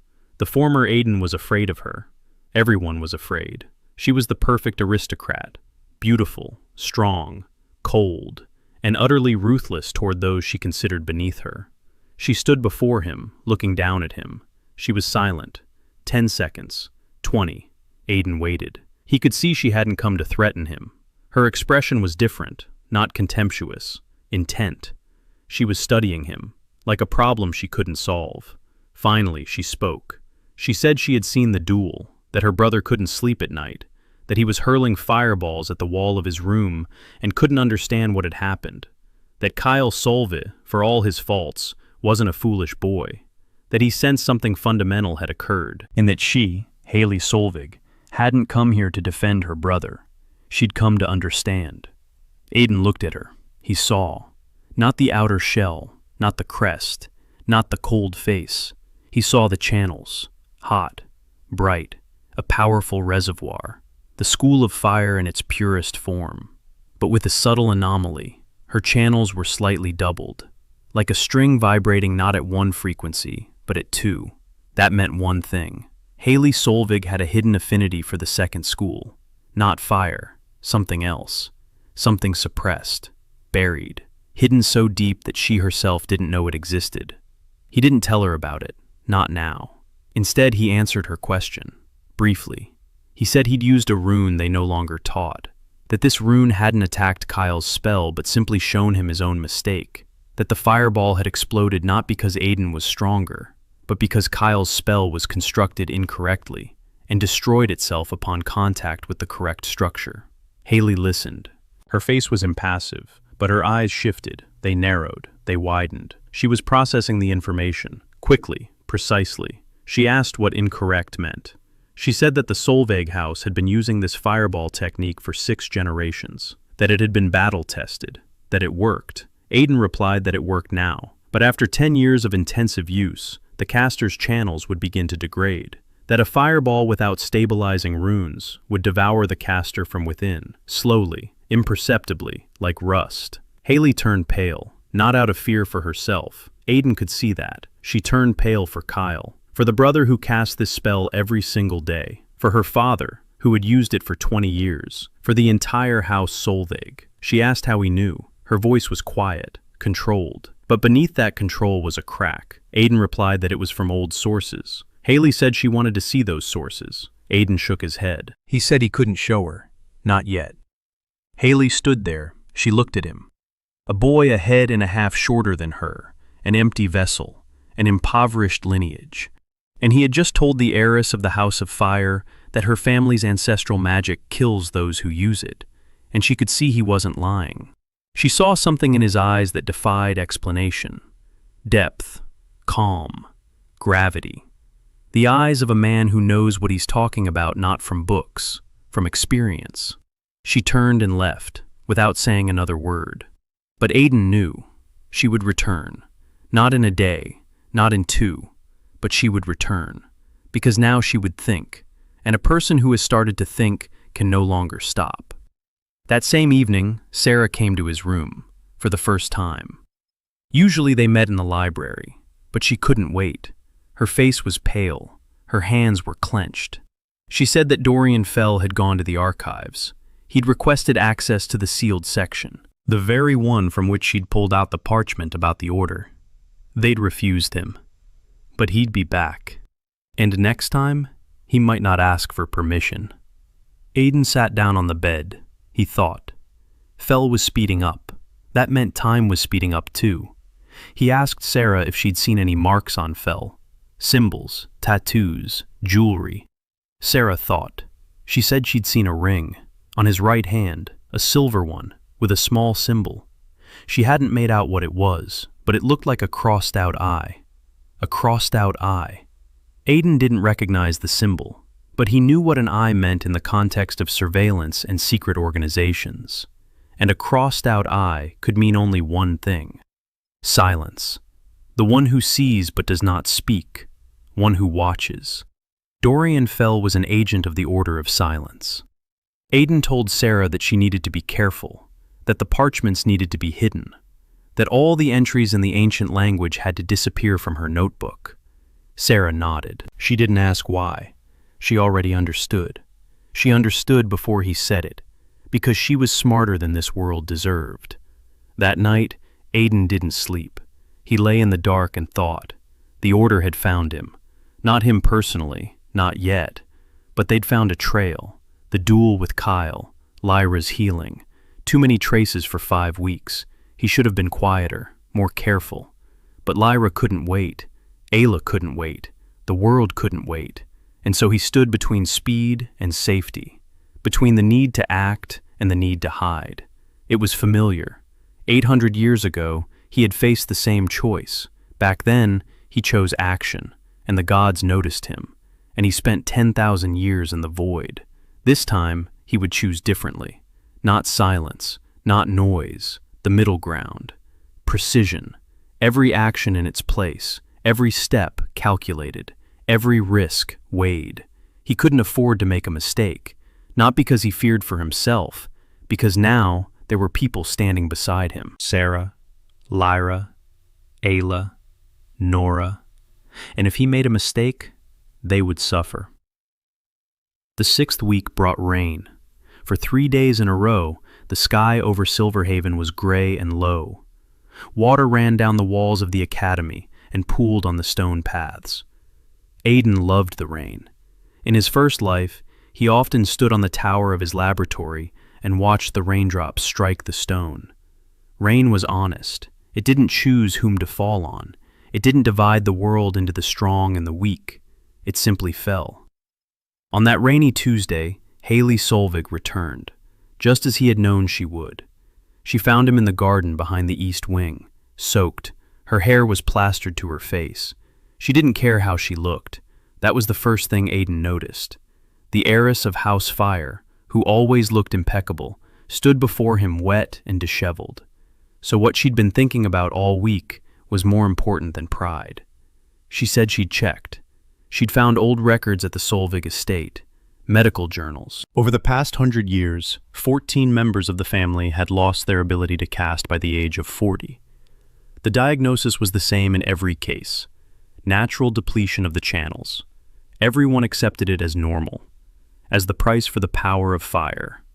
But Hayley had done the math: 14 out of 42 active mages, a third, over 4 generations, and all of them used the fireball as their primary combat spell. She looked at Aiden. Her eyes were bright, angry, not at him, at the world that had allowed this to happen, at the teachers who had passed down a flawed technique from generation to generation, at herself for not seeing the obvious. Aiden nodded. He said it could be fixed, that a complete fireball rune with 23 elements, including stabilizers, was safe, that he could demonstrate it. Hayley said she wanted to learn, right now, right here, in the rain. He could have refused, could have said it was dangerous, that Fell was watching, that every new piece of knowledge he let out into the world increased the risk. But he looked at her wet hair, at her angry eyes, at her clenched fists, and he saw what he had seen in Sera, in Lyra, in Ayla: hunger, not for power, for truth. Hayley Solveig wanted to know the truth about her magic, and Aiden couldn't refuse someone who wanted the truth. That was his weakness, his only real weakness. He raised his hand. He traced the first 7 runes of a fireball in the air, the standard ones, the ones the whole world knew. Then he paused and began to add. The 8th rune, heat flux stabilizer; the 9th, pressure distributor; the 10th, feedback loop; the 11th, 12th. Hayley watched without blinking. The runes hung in the air beneath the rain. Drops passed right through them. 13th, 14th. Each new rune changed the entire structure. What had been a rough sphere was turning into something else. Elegant, precise, multi-layered. 21st, 22nd, 23rd. The complete structure of the fireball hung in the air before Hayley Solveig. It was beautiful, truly beautiful. Not like a weapon, like architecture, like a cathedral built of light. Hayley stared at it, holding her breath. Then she raised her hand and touched the 8th rune. Her fingers passed through the projection, but she felt the structure. Aiden saw her eyes widen. Her lips moved silently. She was counting, assessing, understanding. She said quietly that it was beautiful. Then she fell silent.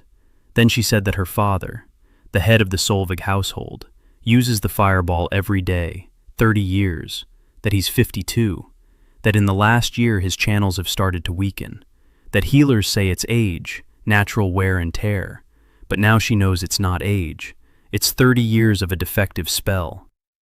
Aiden said the damage from the incomplete rune is reversible, partially, if they start now, if they switch to the full configuration and let the channels recover. Hayley asked if he could teach her father. Aiden shook his head.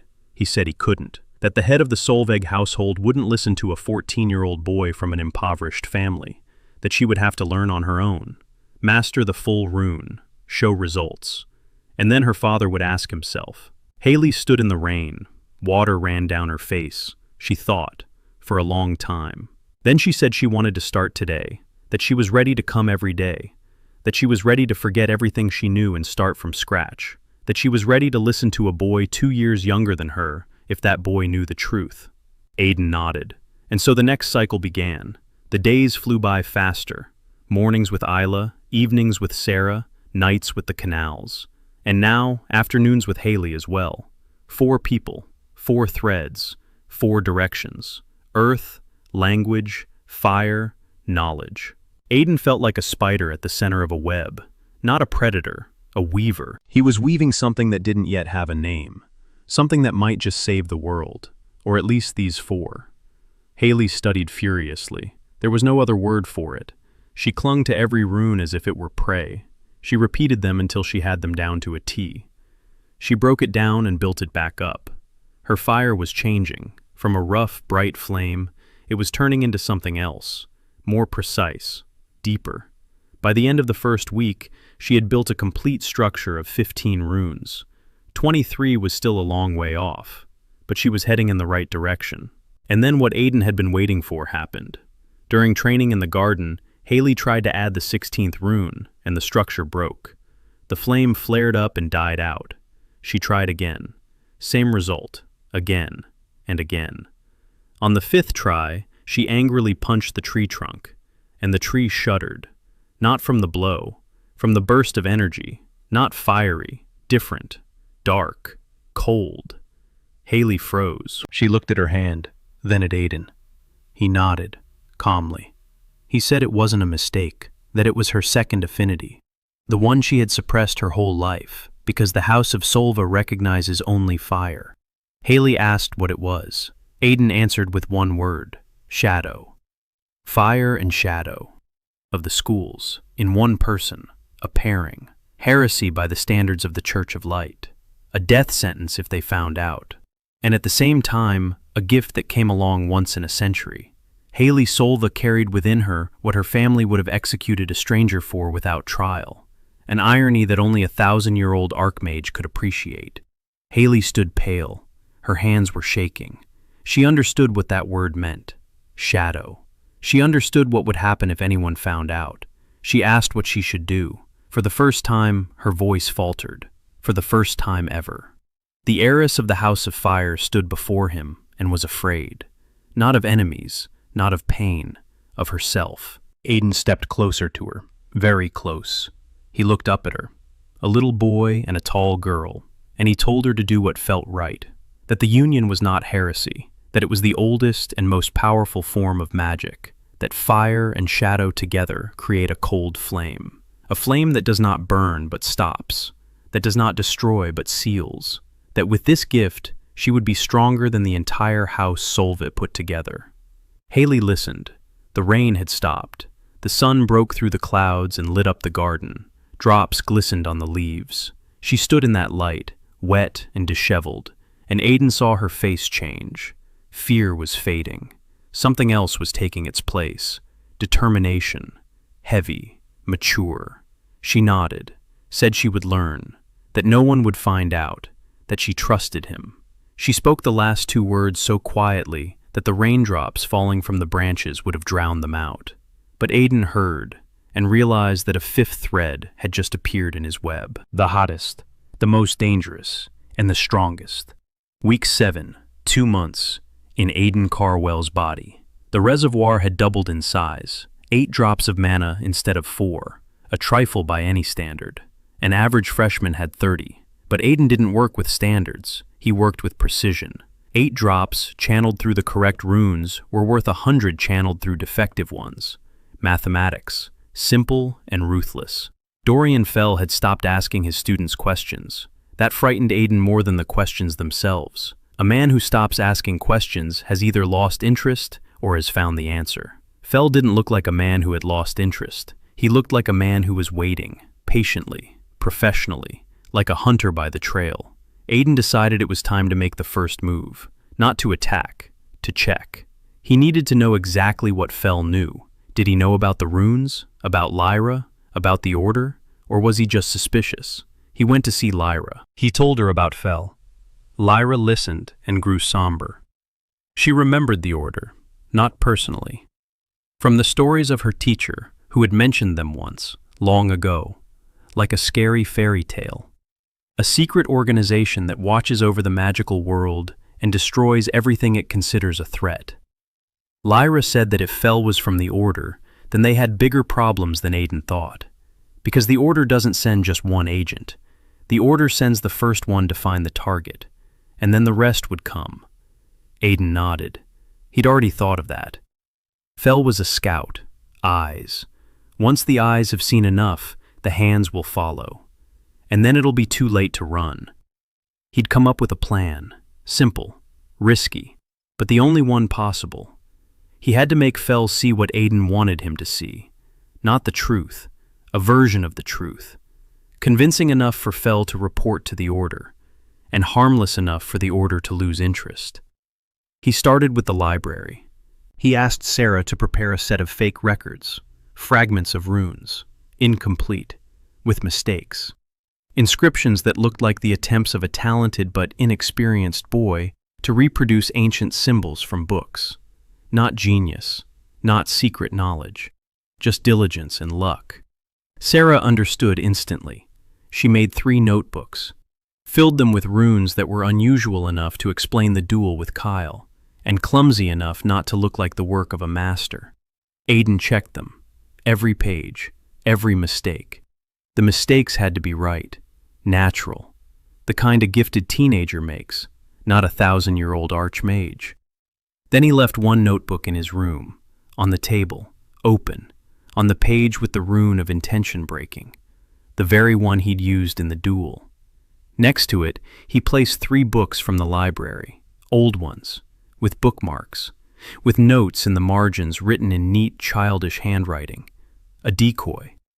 Nothing happened for 2 days. On the 3rd day, Aiden returned to the room and noticed that the notebook had shifted half a centimeter. The books lay in the same order, but the bookmark in the second one was slightly deeper than he had left it.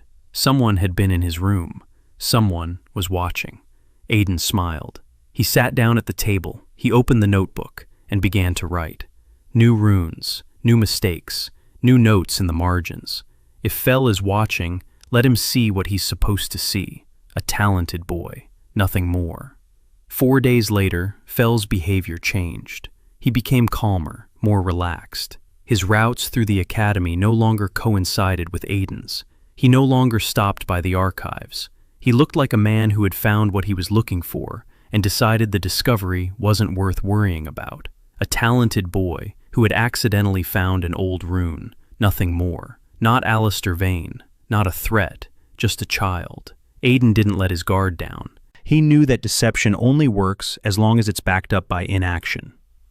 One careless spell, one accidentally glimpsed rune in its complete form, and Fel would reconsider his conclusions. So he had to be quieter than ever. A month, 2, until Fel left, until the Order shifts its attention to another target. But the world wouldn't give him that time. On the 3rd day after Fel had calmed down, Aiden woke up in the middle of the night, with a jolt, as if someone had pushed him in the chest. He sat up in bed. His heart was pounding, his hands were shaking, his channels were burning. Not from training, from something else. He placed his palm on the wall, stone, cold. And through the stone, he felt the earth, and through the earth, he felt it. The silence shifted. It didn't creep, it leaped, abruptly, dozens of miles to the south, in a single night, as if someone had pushed open a dam and released what had been held back. The seal, his seal, the one he had placed 10,000 years ago. It cracked. It didn't shatter, it cracked. But the crack was wide enough for the silence to pour through it like water through a breach in a dam. Aiden sat on the bed and breathed, slowly, deeply. He counted. The silence's previous speed had given him 2 years. The leap had cut that down to 1, maybe less. In a year, the silence would reach the first cities. In a year and a half, Silverhaven. In 2, a world without magic would cease to exist. Because magic wasn't just a tool, it was the foundation. Streetlights, heating, medicine, agriculture. Everything ran on magic. Without it, famine would begin, then disease, then war. He had to speed things up. He had to take a risk. The quiet work of a single man in the shadows was no longer enough. He needed a team, a real one, not just 4 people, more, stronger, ready for what was coming. He didn't go to class that morning, for the first time in 2 months. Instead, he went to Lyra's office before classes started. He closed the door. He looked her in the eyes and told her that the silence had accelerated, that in a year it would reach the inhabited lands, that he needed her help, not just with alchemy, with everything. Lyra listened. Her face was impassive. Then she asked what the silence really was. Not rumors, not the official version about a magical anomaly, the truth. Aiden hesitated. Then he said, "The silence is the consequence of an incomplete sealing. 10,000 years ago, someone sealed something in the north. The seal was supposed to be eternal, but it wasn't, because the one who said it didn't have time to finish. He left, not of his own volition, and now the seal is cracking." Lyra looked at him for a long time. Then she said that he was talking about it as if he had been there. Aiden didn't answer, didn't nod, didn't shake his head. He just looked. And Lyra understood. Not everything, but enough. She closed her eyes, opened them, said she needed time, an hour, maybe 2. Then she'd be ready. Aiden nodded, left, went into the garden. Ayla was waiting for him, like every morning, sitting on the grass, hands on the ground, listening. Aiden sat down beside her. He looked at her, red hair, freckles, 13 years old. In a year, there might be no garden, no academy, no morning classes, if he didn't make it in time. He touched her shoulder. Ayla opened her eyes. She smiled. She said that today, the earth sounded louder, as if it were worried. Aiden nodded. He said that the earth senses what is coming, and that soon she would need everything she had learned. Ayla looked at him seriously, like an adult. She nodded. She didn't ask what was coming. She trusted him. That evening, Aiden gathered them together, for the first time, in the basement of the East Wing, in that very laboratory where he had brewed the potion for Lyra, Sera, Lyra, Ayla. 3 people, 3 women, 3 ages, 3 schools. They stood in the dim light of a single candle and looked at him. He stood before them, a 14-year-old boy with a first year's aura, and he spoke, quietly, steadily, about silence, about the seal, about how the world was in danger, about how they needed to prepare. He didn't say who he was. He didn't say everything, but he said enough for them to grasp the scale of it. Sera listened calmly. She knew more than the rest. Lyra listened with a somber expression. She understood what this meant for magic, for all mages, for her personally, who had just regained her channels and might lose them again. Not because of illness, because of the end of magic itself. Ayla listened with wide eyes. She was a child, but a child who could hear the earth, and the earth was telling her the work. When he finished, there was silence for a minute. Then Lyra said she needed a list of ingredients, for potions, for protective concoctions, for anything that might be needed. Sera said she would continue deciphering the parchments, that they might hold the keys to the seal. Ayla simply said she was with him. Week 8. The team was working, quietly, in unison, everyone in their place. Sera deciphered the parchments for 10 hours a day. Lyra brewed potions from recipes that Aiden dictated to her from memory. Ayla trained every morning and every evening. Her control over the earth had become frighteningly precise. She lifted boulders the size of her head and held them in midair for a minute. 2 months ago, she couldn't lift a pebble. Hayley joined them on the 4th day after the meeting in the basement. Aiden hadn't called her. She came on her own. She found them in the lab. She walked in. She looked around. She saw Sera behind the scrolls, Lyra behind the flasks, Ayla meditating. She looked at Aiden. She said that if he was gathering people, it meant something was happening, and that she wanted to be a part of it. She didn't ask. She declared it, Solveig style, proudly and decisively. Aiden nodded. 5. Next to arrive was Ji-eun, an exchange student from the Eastern Empire. Aiden had noticed her before, in combat training classes. She stood apart from everyone else, tall, lean, black hair pulled back into a tight ponytail, a short sword and a plain scabbard. No crests, no decorations. She wasn't a mage, not at all. Not a single drop of mana in her reservoir. 0. In a world where magic determined a person's worth, that made her a nobody. Below even the empty Aiden, below servants, below dust. But Aiden saw something else. During combat training, Ji-eun disarmed 3 classmates in 30 seconds. Without magic, with her bare hands and a single blade. Her movements were fluid, economical, not a single wasted gesture. Every strike hit its mark. The instructor stopped the fight and said it was crude physical technique and that a real mage could have handled her with a single spell. Ji-eun stood in silence, her face inscrutable. But Aiden saw how the knuckles on her sword hilt had turned white. She was used to it. Used to this. To contempt. To condescension. To the fact that all her skill was considered barbarism. He approached her after training. She looked down at him. She was 17. He was 14. The difference in height was noticeable. She asked what he wanted. Her voice was even. Her accent was slight. Aiden said he wanted to take a closer look at her technique. Ji-eun frowned. She asked why. He replied that her steel path wasn't the absence of magic. It was a different kind of magic. Ancient, forgotten, controlling internal mana without channels, directly through the body, through the muscles, through the bones, through the blood.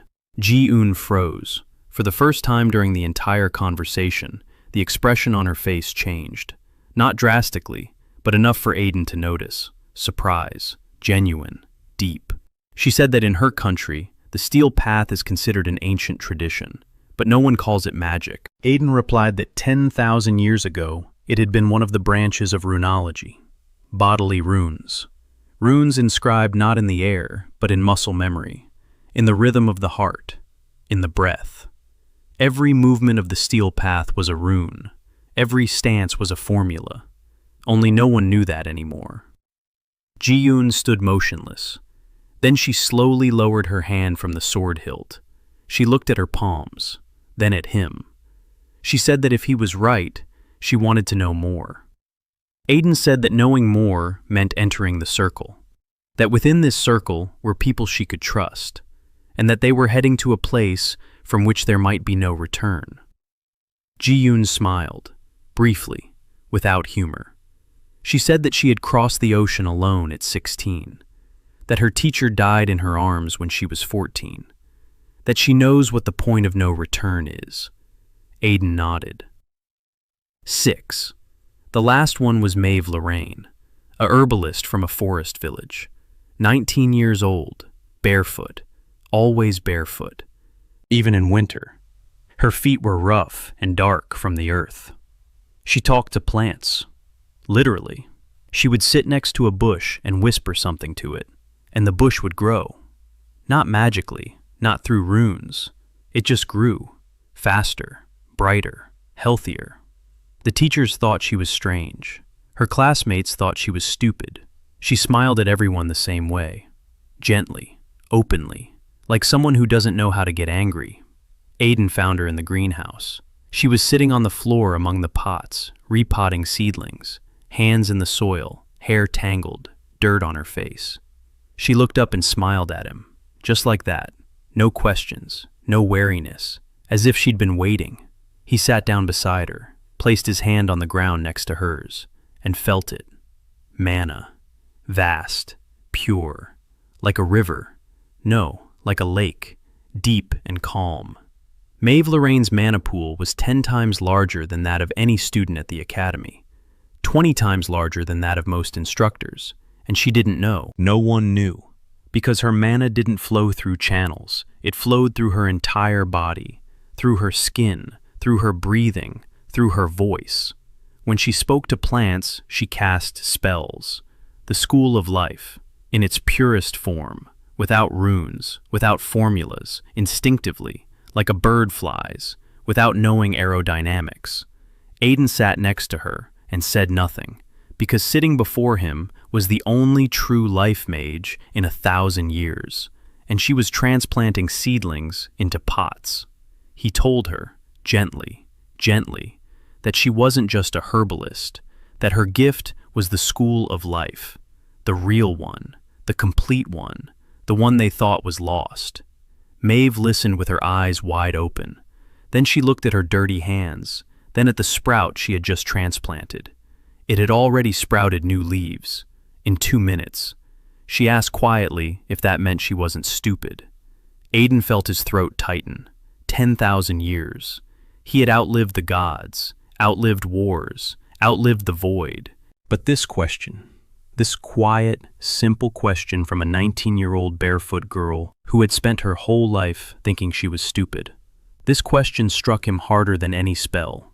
He replied that she wasn't stupid, that she might be the most valuable person in this world, and that he needed her help. Maeve smiled. She said she would help, because he was the first person who hadn't laughed when she said she talked to flowers. 7. Aiden stood in the basement of the laboratory and watched them. 7 people, including him. Sera with her parchments, Lyra with her potions, Ayla with the earth, Hayley with fire and shadow, Ji-eun with a sword, Maeve with life. 6 women, 6 gifts, 6 stories, each broken by this world in their own way, each pieced back together by him. Not because he was great, because he saw. He saw what no one else saw, and he couldn't look away. 3 months in Aiden's body. The team trained every day, morning, afternoon, evening, separately and together. Aiden taught each of them individually. He chose methods. He set the rhythm, like a master tuning 6 different instruments for a single orchestra. Ayla mastered the technique of deep resonance. She could feel the earth 30 paces around her, every stone, every root, every crack. She could raise a wall of earth as tall as a human. Fragile, uneven, but a wall. 3 months ago, she cried over hurtful words. Now she was building fortresses. Hayley had reached the 19th rune of the full fireball. 4 remained. Her fire had changed. It had become quieter, more precise, hotter. But most importantly, her shadow had awakened. She could combine 2 elements for 3 seconds. A cold flame, bluish, silent, freezing movement. 3 seconds were nothing. But 3 months ago, it had been 0. Ji-eun was beginning to understand the runic nature of the steel path. Aiden had shown her the correspondences. Every stance is a rune. Every transition is a link. Every strike is an activation. She became faster, more precise. Her blade now sliced through magical constructs as easily as fabric. Not because it had become sharper, because she was channeling her inner mana along the blade, intuitively, like she was breathing. Maeve was learning to control her ocean of mana. That was the hardest part. Her reservoir was vast but chaotic, like a river without banks. Aiden taught her to build channels, not physical ones, mental ones, guides. Maeve resisted, not on purpose. Her gift was wild, organic. Formalization was foreign to it. But slowly, step by step, she learned. By the end of the 3rd month, she could heal a cut in 10 seconds. Not with herbs, with mana, pure life energy. The first conscious spell from the school of life in 1,000 years. Lyra was progressing in alchemy at a frightening pace. Her channels had recovered to the level of an average mage. Not a strong one, an average one. But her mind was stronger than any channel. She grasped first-era recipes on the fly, modified them, adapted them to modern ingredients. After a month of working with Aiden, she knew more about alchemy than any living person, except for him. Sera deciphered the last parchment, and found what Aiden was looking for, most of all. A map of the path to the Northern Seal, drawn by the hand of Alester Vayne 10,000 years ago. The map was incomplete. 3 sections had been erased by time. But the main route was clear. From Silverhaven northward through the Dead Forest, across the Cairn Mountain Pass, through the Valley of Silence and onward, to the place where the seal stands, where sleeps that which must not awaken. Aiden looked at the map and remembered. 10,000 years ago he had walked this path, alone, with a full tank, with enough strength to move mountains. Now he had to walk this path again, with a freshman's tank, with the body of a 14-year-old boy, and with 6 people behind him whom he had no right to lose. At the end of the 3rd month, Dorian Fell left the academy, quietly, without explanation. One morning his room was empty, no note, no trace. Aiden wasn't happy about it. Fell didn't leave because he'd lost interest. Fell left because he'd reported it. And now the Order would decide what to do with the talented boy from an impoverished family. Maybe they'd decide there was no threat. Maybe they'd send someone else. Maybe they'd do something else entirely. The uncertainty was worse than an open threat. A week after Fell's departure, news arrived from the north, official news, via a royal messenger. 3 villages in the northern lands had stopped responding to communications. Scouts sent to investigate returned with a single report. The villages were empty. The houses were intact. The livestock was dead. The people had vanished. Magic didn't work within a mile of the villages, at all. Not a single spell, not a single rune, not a single artifact. Silence. The academy was in an uproar. Students whispered. Teachers gathered behind closed doors.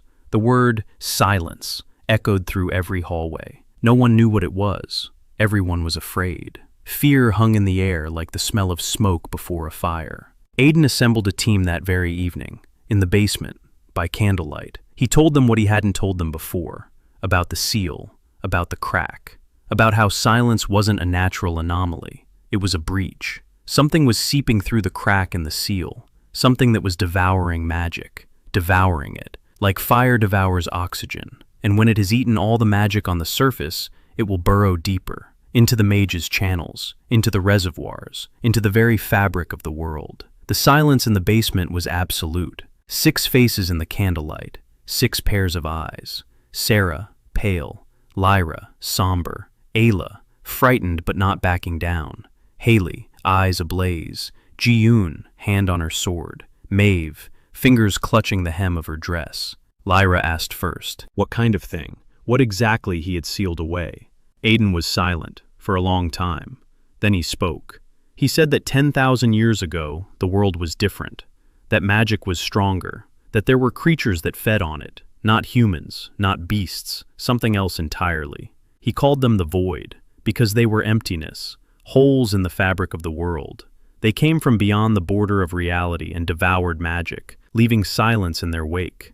10,000 years ago, there were many of them. The war lasted a century. Mages died by the thousands, and in the end, only one remained, Alester Vayne.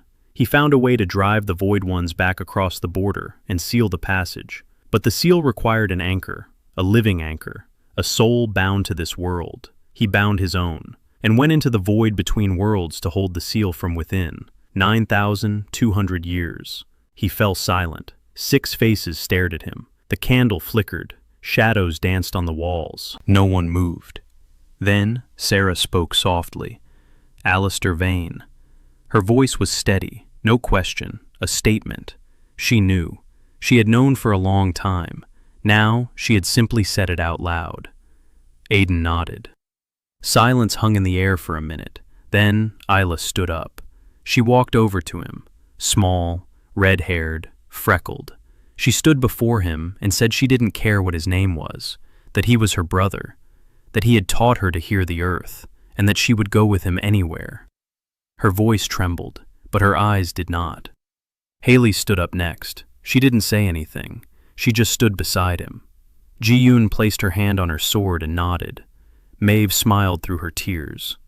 Lyra crossed her arms over her chest and said she was too old to be afraid of ancient horrors, but not old enough to turn down an adventure.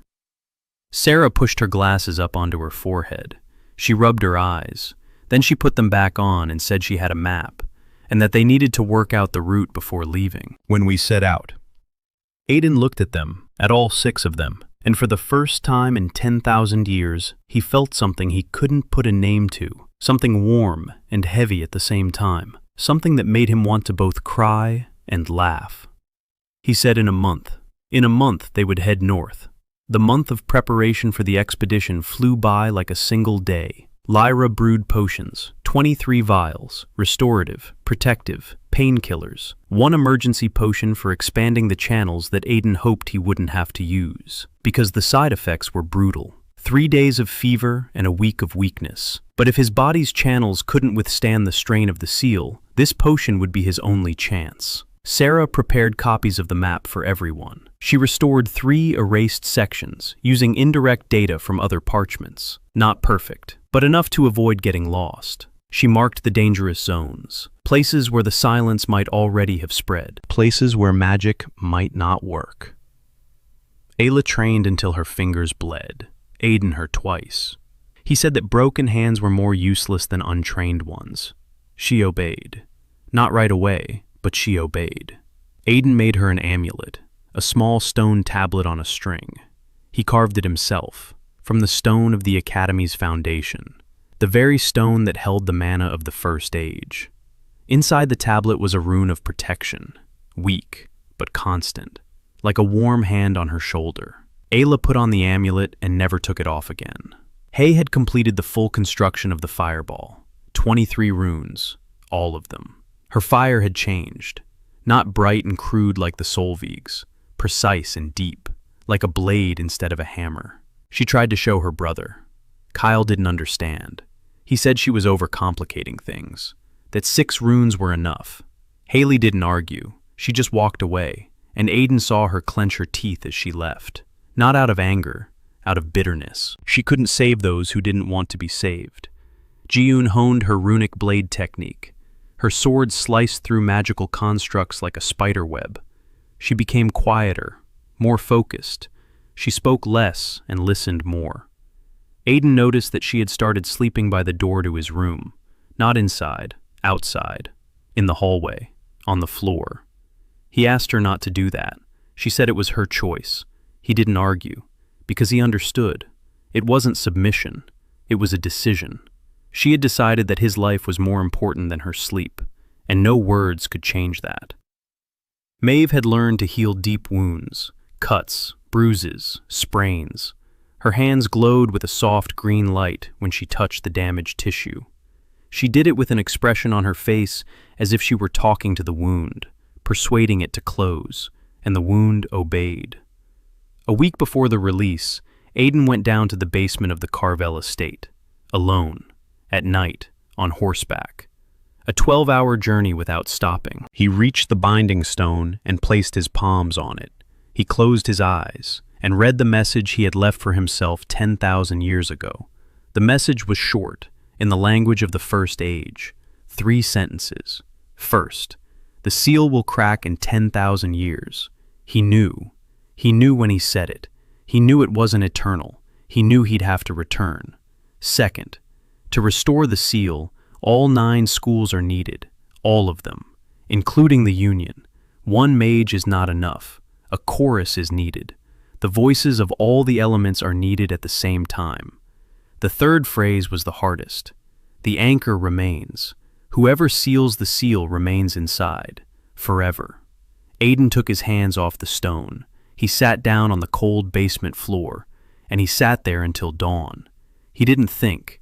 He didn't plan. He just sat, because the third phrase meant one thing. To close the seal, someone must remain on the other side. Last time, it was him. He went into the void and spent 9,200 years there. This time, forever.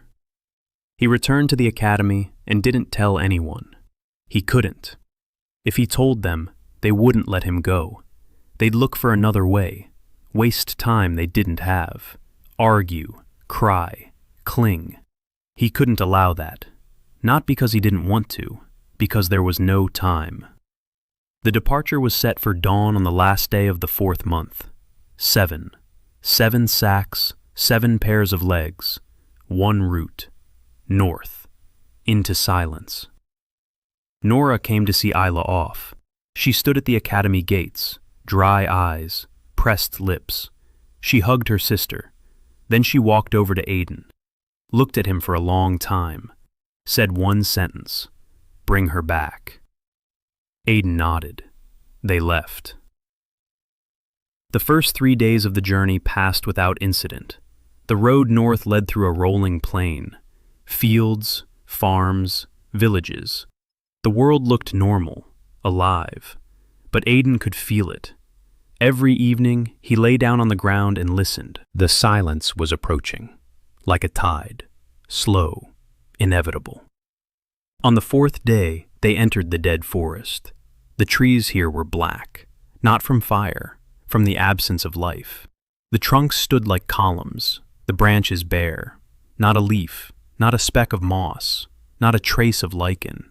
Maeve placed her hand on the trunk of the nearest tree in Rico. Her face turned pale. She said the tree was empty, not dead, empty. Life had been sucked out of it, all of it, down to the last drop. Ji-eun drew her sword. Hayley lit a flame in her palm. Ayla lowered her hands to the ground. Sera clenched her notebook. Lyra checked the vials on her belt. 6 people ready for battle, and one who knew that fighting here was useless. Silence is not an enemy you can cut down. Silence is absence, emptiness. You can't fight it. You can only fill it. They passed through the dead forest in 2 days. No skirmishes, no attacks, only silence, real, audible. No birds, no wind, no rustling. Even their footsteps sounded muffled, as if the forest were swallowing the sound. Ayla walked beside Aiden and held his hand. He didn't pull away. On the 6th day of their journey, they reached the Cairn Pass. Mountains, gray, lifeless. The snow on the peaks had a strange hue, yellowish, like old bone. Aiden knew that color. The snow had absorbed the remnants of mana from the air and crystallized them. The mana was dying, right here, right now. There were 12 of them, dark robes, silver rings with a crossed-out eye, the Order of Silence. They stood in a semicircle on the pass, calm, waiting. In the center stood a man in a white robe, not of the Order, the Church of Light, Master Vorin Kale, Inquisitor, heretic hunter. Aiden stopped. The team behind him froze. Ji-eun stepped forward, hand on her sword. Hayley lit a flame, quiet, precise, 23 run. Ayla lowered her palms to the stones beneath her feet. Maeve took a step back. Lyra placed her hand on her belt with the vials. Sera stood motionless, watching. Vorin Kale stepped forward, tall, thin, silver temples, a face carved from stone, cold eyes, not evil, cold. The eyes of a man who believes he is doing the right thing. He spoke. His voice was even, polite. He said that Aiden Carvell was accused of the heresy of conjunction, of creating forbidden potions, of teaching forbidden techniques. He said that according to the laws of the Church of Light, each of these crimes carries a life sentence. For all of them together, death. Aiden listened. He looked at Vorin. He saw his channels, powerful, pure, school of light, highest level. This man was a true mage, strong, trained, dangerous. And behind him stood 12 agents of the Order, each of whom was at least 5th rank. Against them were 7, one with a first-year's reservoir, one 13-year-old girl, one woman whose channels had been restored a month ago, one herbalist who, 3 months ago, hadn't known how to cast spells consciously, one girl librarian with no combat experience, one swordswoman without magic, and one 16-year-old aristocrat who had learned of her second nature 2 months ago. The situation was deadly.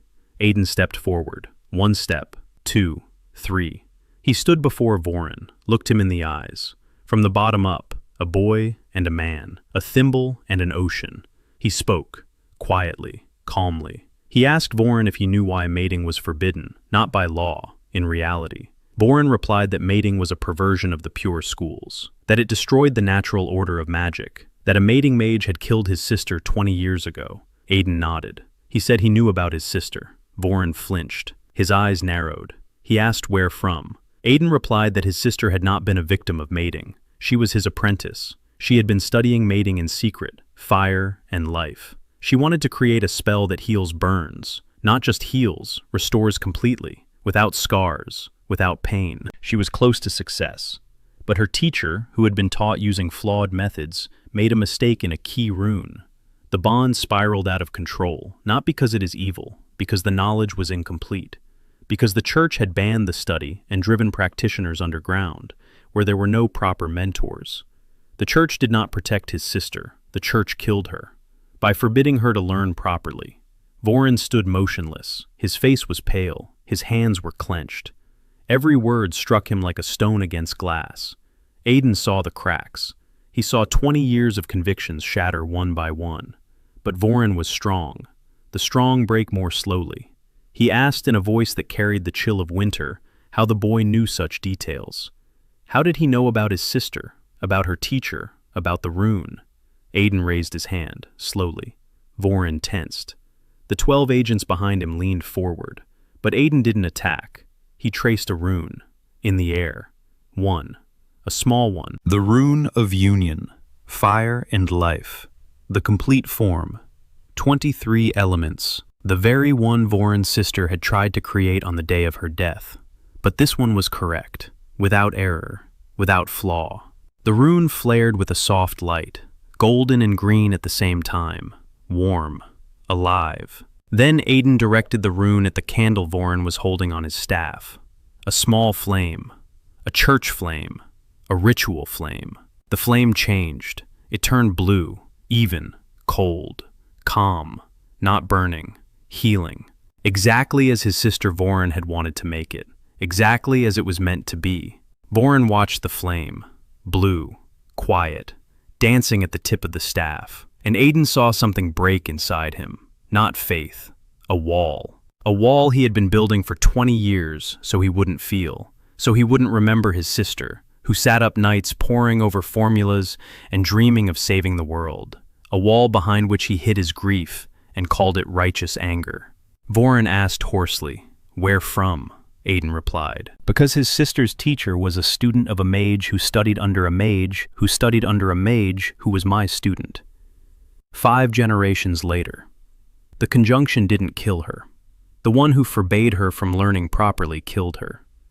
Silence. The wind on the pass. Snow with a yellow tinge. 12 agents waited for orders. Vorin stood and watched the blue flame. A minute. 2. 3. Then he slowly lowered his staff. He turned to the agents. He said one word. Retreat. The senior agent stepped forward. He said that the order did not answer to the church, that they had their own orders. Vorin turned to him, and for the first time during the entire conversation, something other than coldness appeared in his voice. Rage. Quiet. Terrifying. He said that if the order touched these children, the Church of Light would learn that the Order of Silence existed.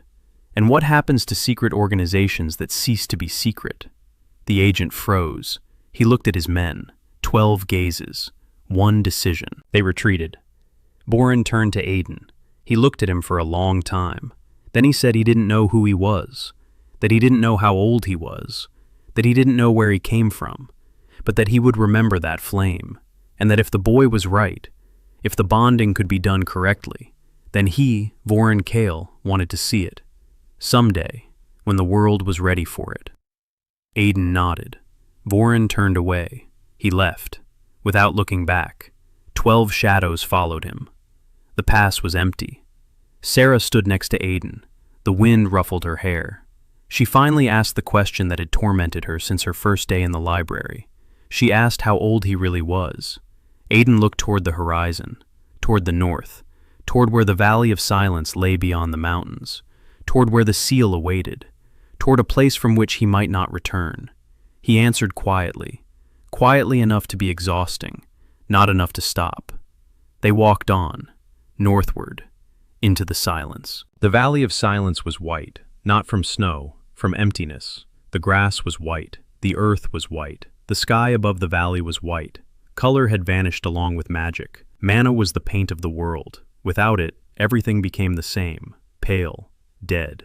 Aiden walked ahead. Each step was harder than the last. The reservoir was weakening. Mana was leaking from it like water from a leaky bucket.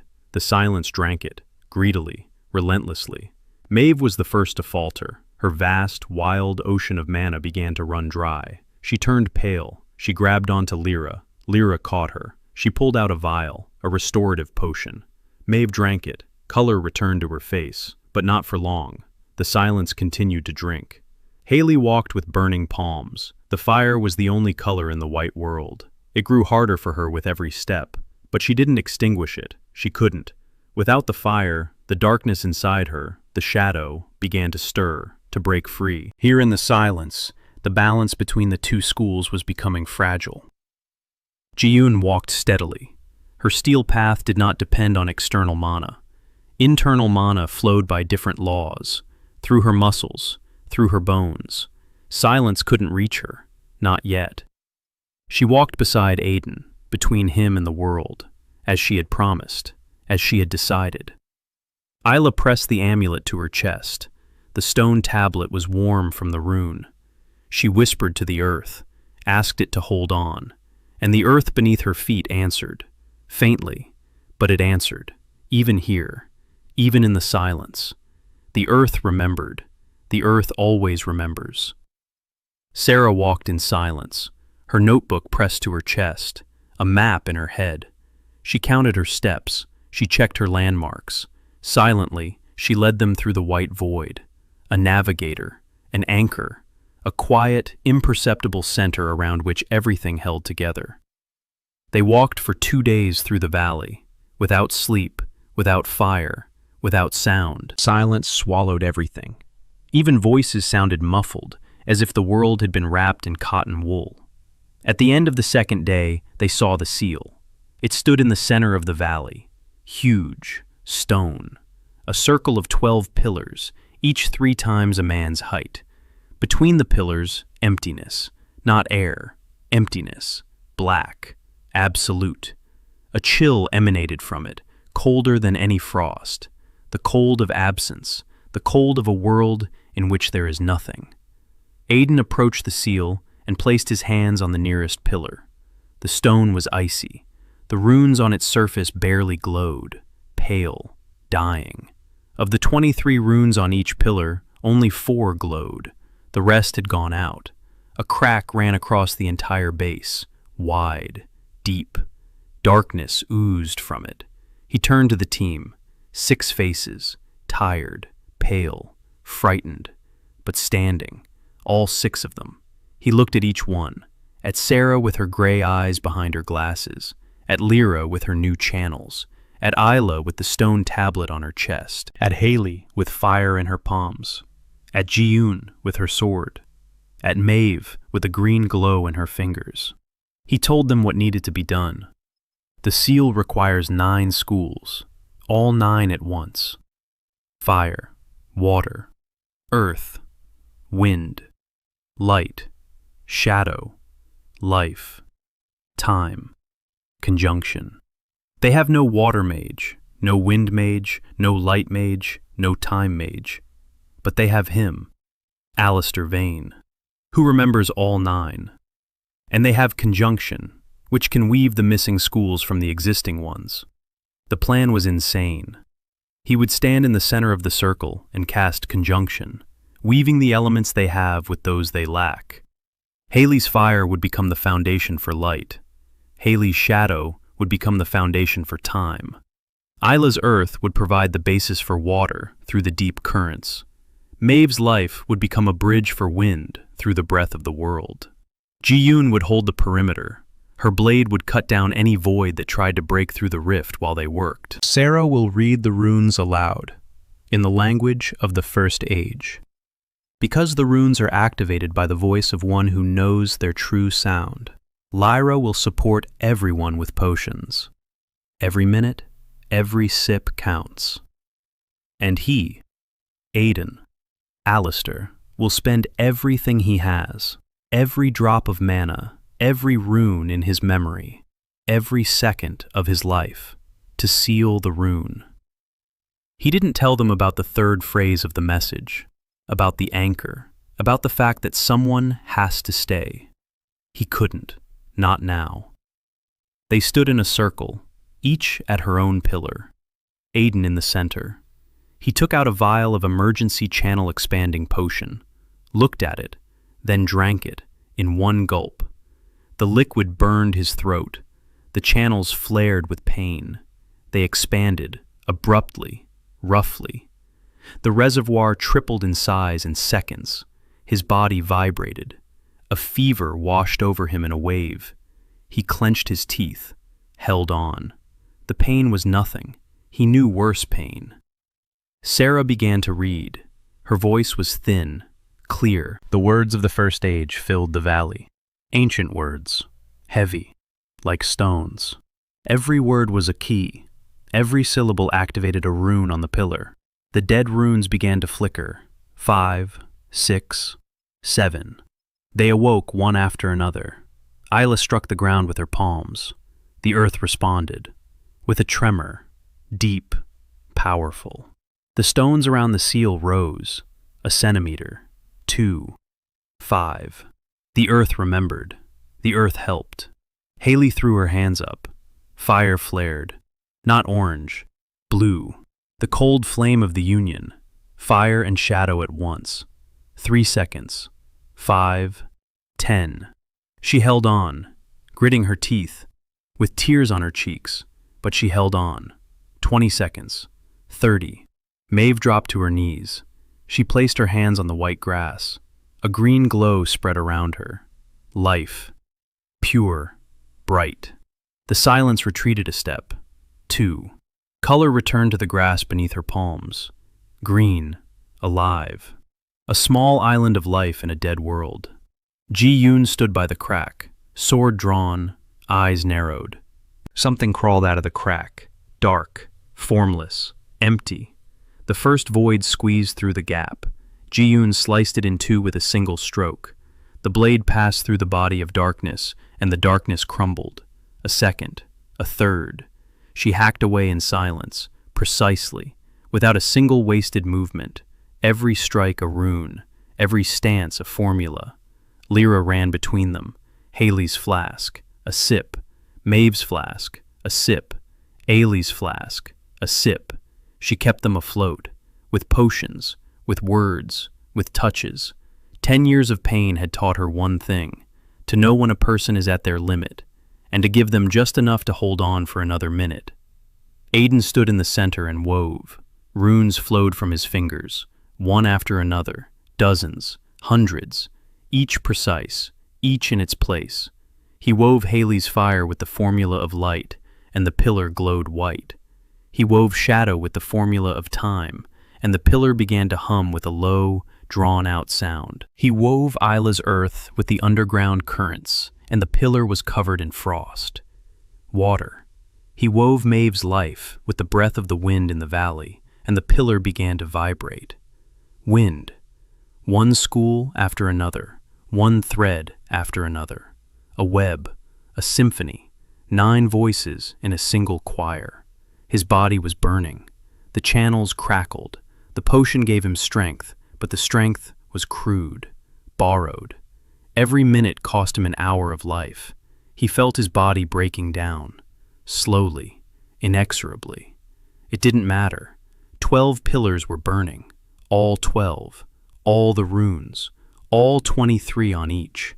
Light filled the valley. The white world turned golden. The silence retreated. The crack narrowed. The voids screeched soundlessly and crumbled one by one beneath Ji-eun's blade. The final element, the closure, the anchor. Someone must enter the center of the seal, to fill the void between the pillars, and remain there, forever. So the seal would hold, so the crack would not open again. An eternal guardian, an eternal lock. Aiden stepped into the void, and Sera screamed. For the first time ever, she screamed his name, his real name, Alester. She understood. Of course she understood. She read runes. She knew the language. She saw the seal's formula, and she knew what the closing meant. He turned to her, looked at her, gray eyes behind the lenses of his glasses, full of tears. She shook her head. No, no, there must be another way. Aiden smiled, warmly, wearily. He said there was no other way, that he'd known it from the very beginning, that this was exactly why he'd returned, that the seal wouldn't hold without an anchor, and that the anchor could only be the one who created it. Ayla ran up to him, grabbed his hand. Her small fingers clung to his palm. She wasn't crying. She looked at him, and her face looked so grown up, so old for a 13-year-old. She said she wouldn't let him go, that he had promised, that he had said he would return alive. Hayley stood with her arms hanging down. The fire had gone out. A shadow swirled around her fingers. She was silent, but tears streamed down her cheeks. Ji-eun drove her sword into the ground. She stood before him, between him and the void. Maeve dropped to her knees. The green glow in her hands flickered. Lyra stood motionless, her face white, her lips pressed together. Aiden stood and watched them, the 6 people who had become his world in 4 months. The girl, librarian who believed in fairy tales and turned out to be right. At the alchemist who had lived in pain for 10 years and learned to laugh again. At the sister who hears the earth. At the heiress who chose truth over a coat of arms. At the warrior who sleeps at his door. At the herbalist who talks to flowers. His people, his family, his second issue. Lyra stepped forward. Her face was calm, her voice was steady. She said that anyone who knew the formula for the seal could be the anchor, not just the creator of the seal. Anyone.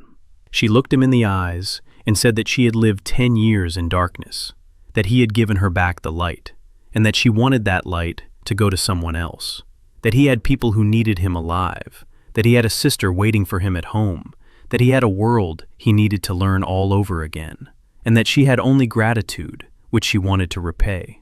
Aiden shook his head. He said no, that he wouldn't allow it. Lyra smiled. With that smile he'd seen for the first time, warm, unburdened, without sarcasm, without defense. She said she wasn't asking for permission. Maeve stood up, wiped away her tears, walked over to Lyra, placed her hands on her shoulders. A green glow enveloped them both. She said quietly that the school of life could give an anchor for what Alester didn't have 10,000 years ago. A connection, a thread, thin, fragile, but alive. A thread through which the anchor would feel the world, not see, not hear, just know that it exists. That behind the seal there are people. That behind the seal there is morning and evening and rain and the smell of grass. That it is not emptiness. It is a dream, from which one can wake up, someday, when the world becomes strong enough to hold the seal on its own. Silence, long. The wind in the valley. The golden light of the seal. The flickering of the runes. Lyra turned toward the void. She took a step. Aiden grabbed her by the hand. She stopped. She looked over her shoulder. He said one thing. He said she wasn't alone. That Maeve's thread would hold. That he himself would come to every pillar every year and renew the runes. That she wouldn't be in the void. She would be in a dream. And that he would wake her. When he found a way. And he would find one. Because he always had. Lyra squeezed his hand, then let go. Then stepped into the void between the pillars. Darkness embraced her, gently, quietly, like a blanket. Maeve cried out and thrust both hands forward. A green thread stretched from her fingers into the darkness, thin, glowing, alive. The thread tautened and trembled, and remained. The seal flared. All 12 pillars blazed with a blinding white light. The crack closed. Instantly, the void vanished, the silence retreated, sound returned, the wind, the grass, the rustle of stones. The world breathed, deeply, like a person waking from a long faint.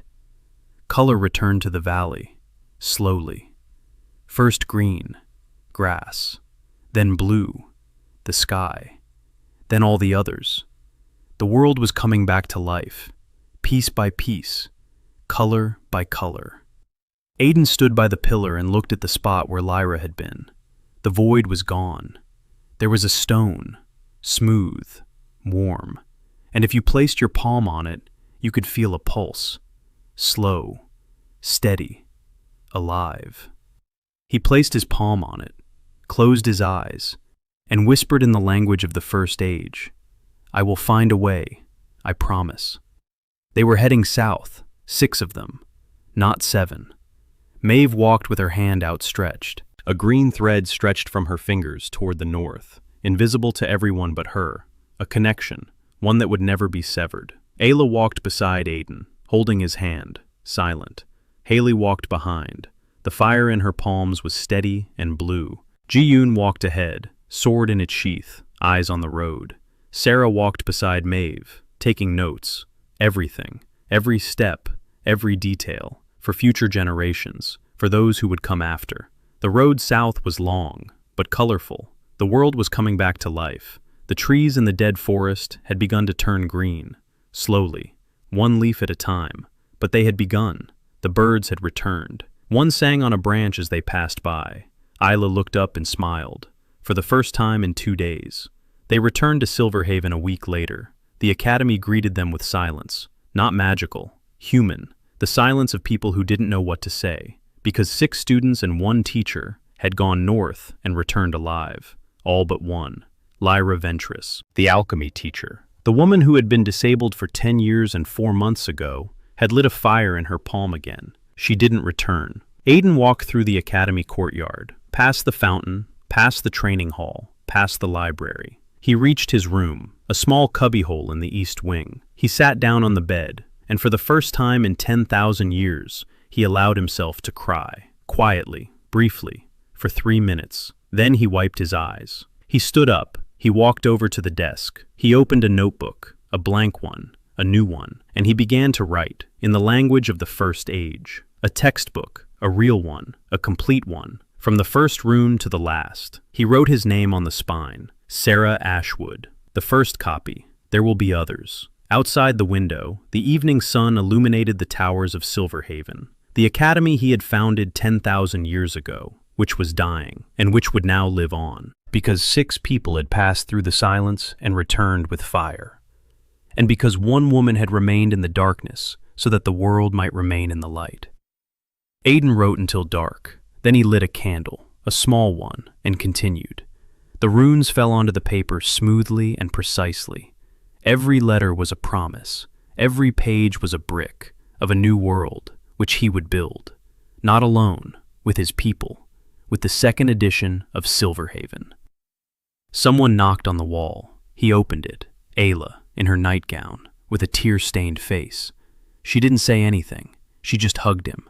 And Aiden hugged her back, tightly, like an older brother, like a great-great-grandfather 400 generations from now, like a man who has finally found the reason it was worth coming back for. Morning will come, a new one, the first, the real one.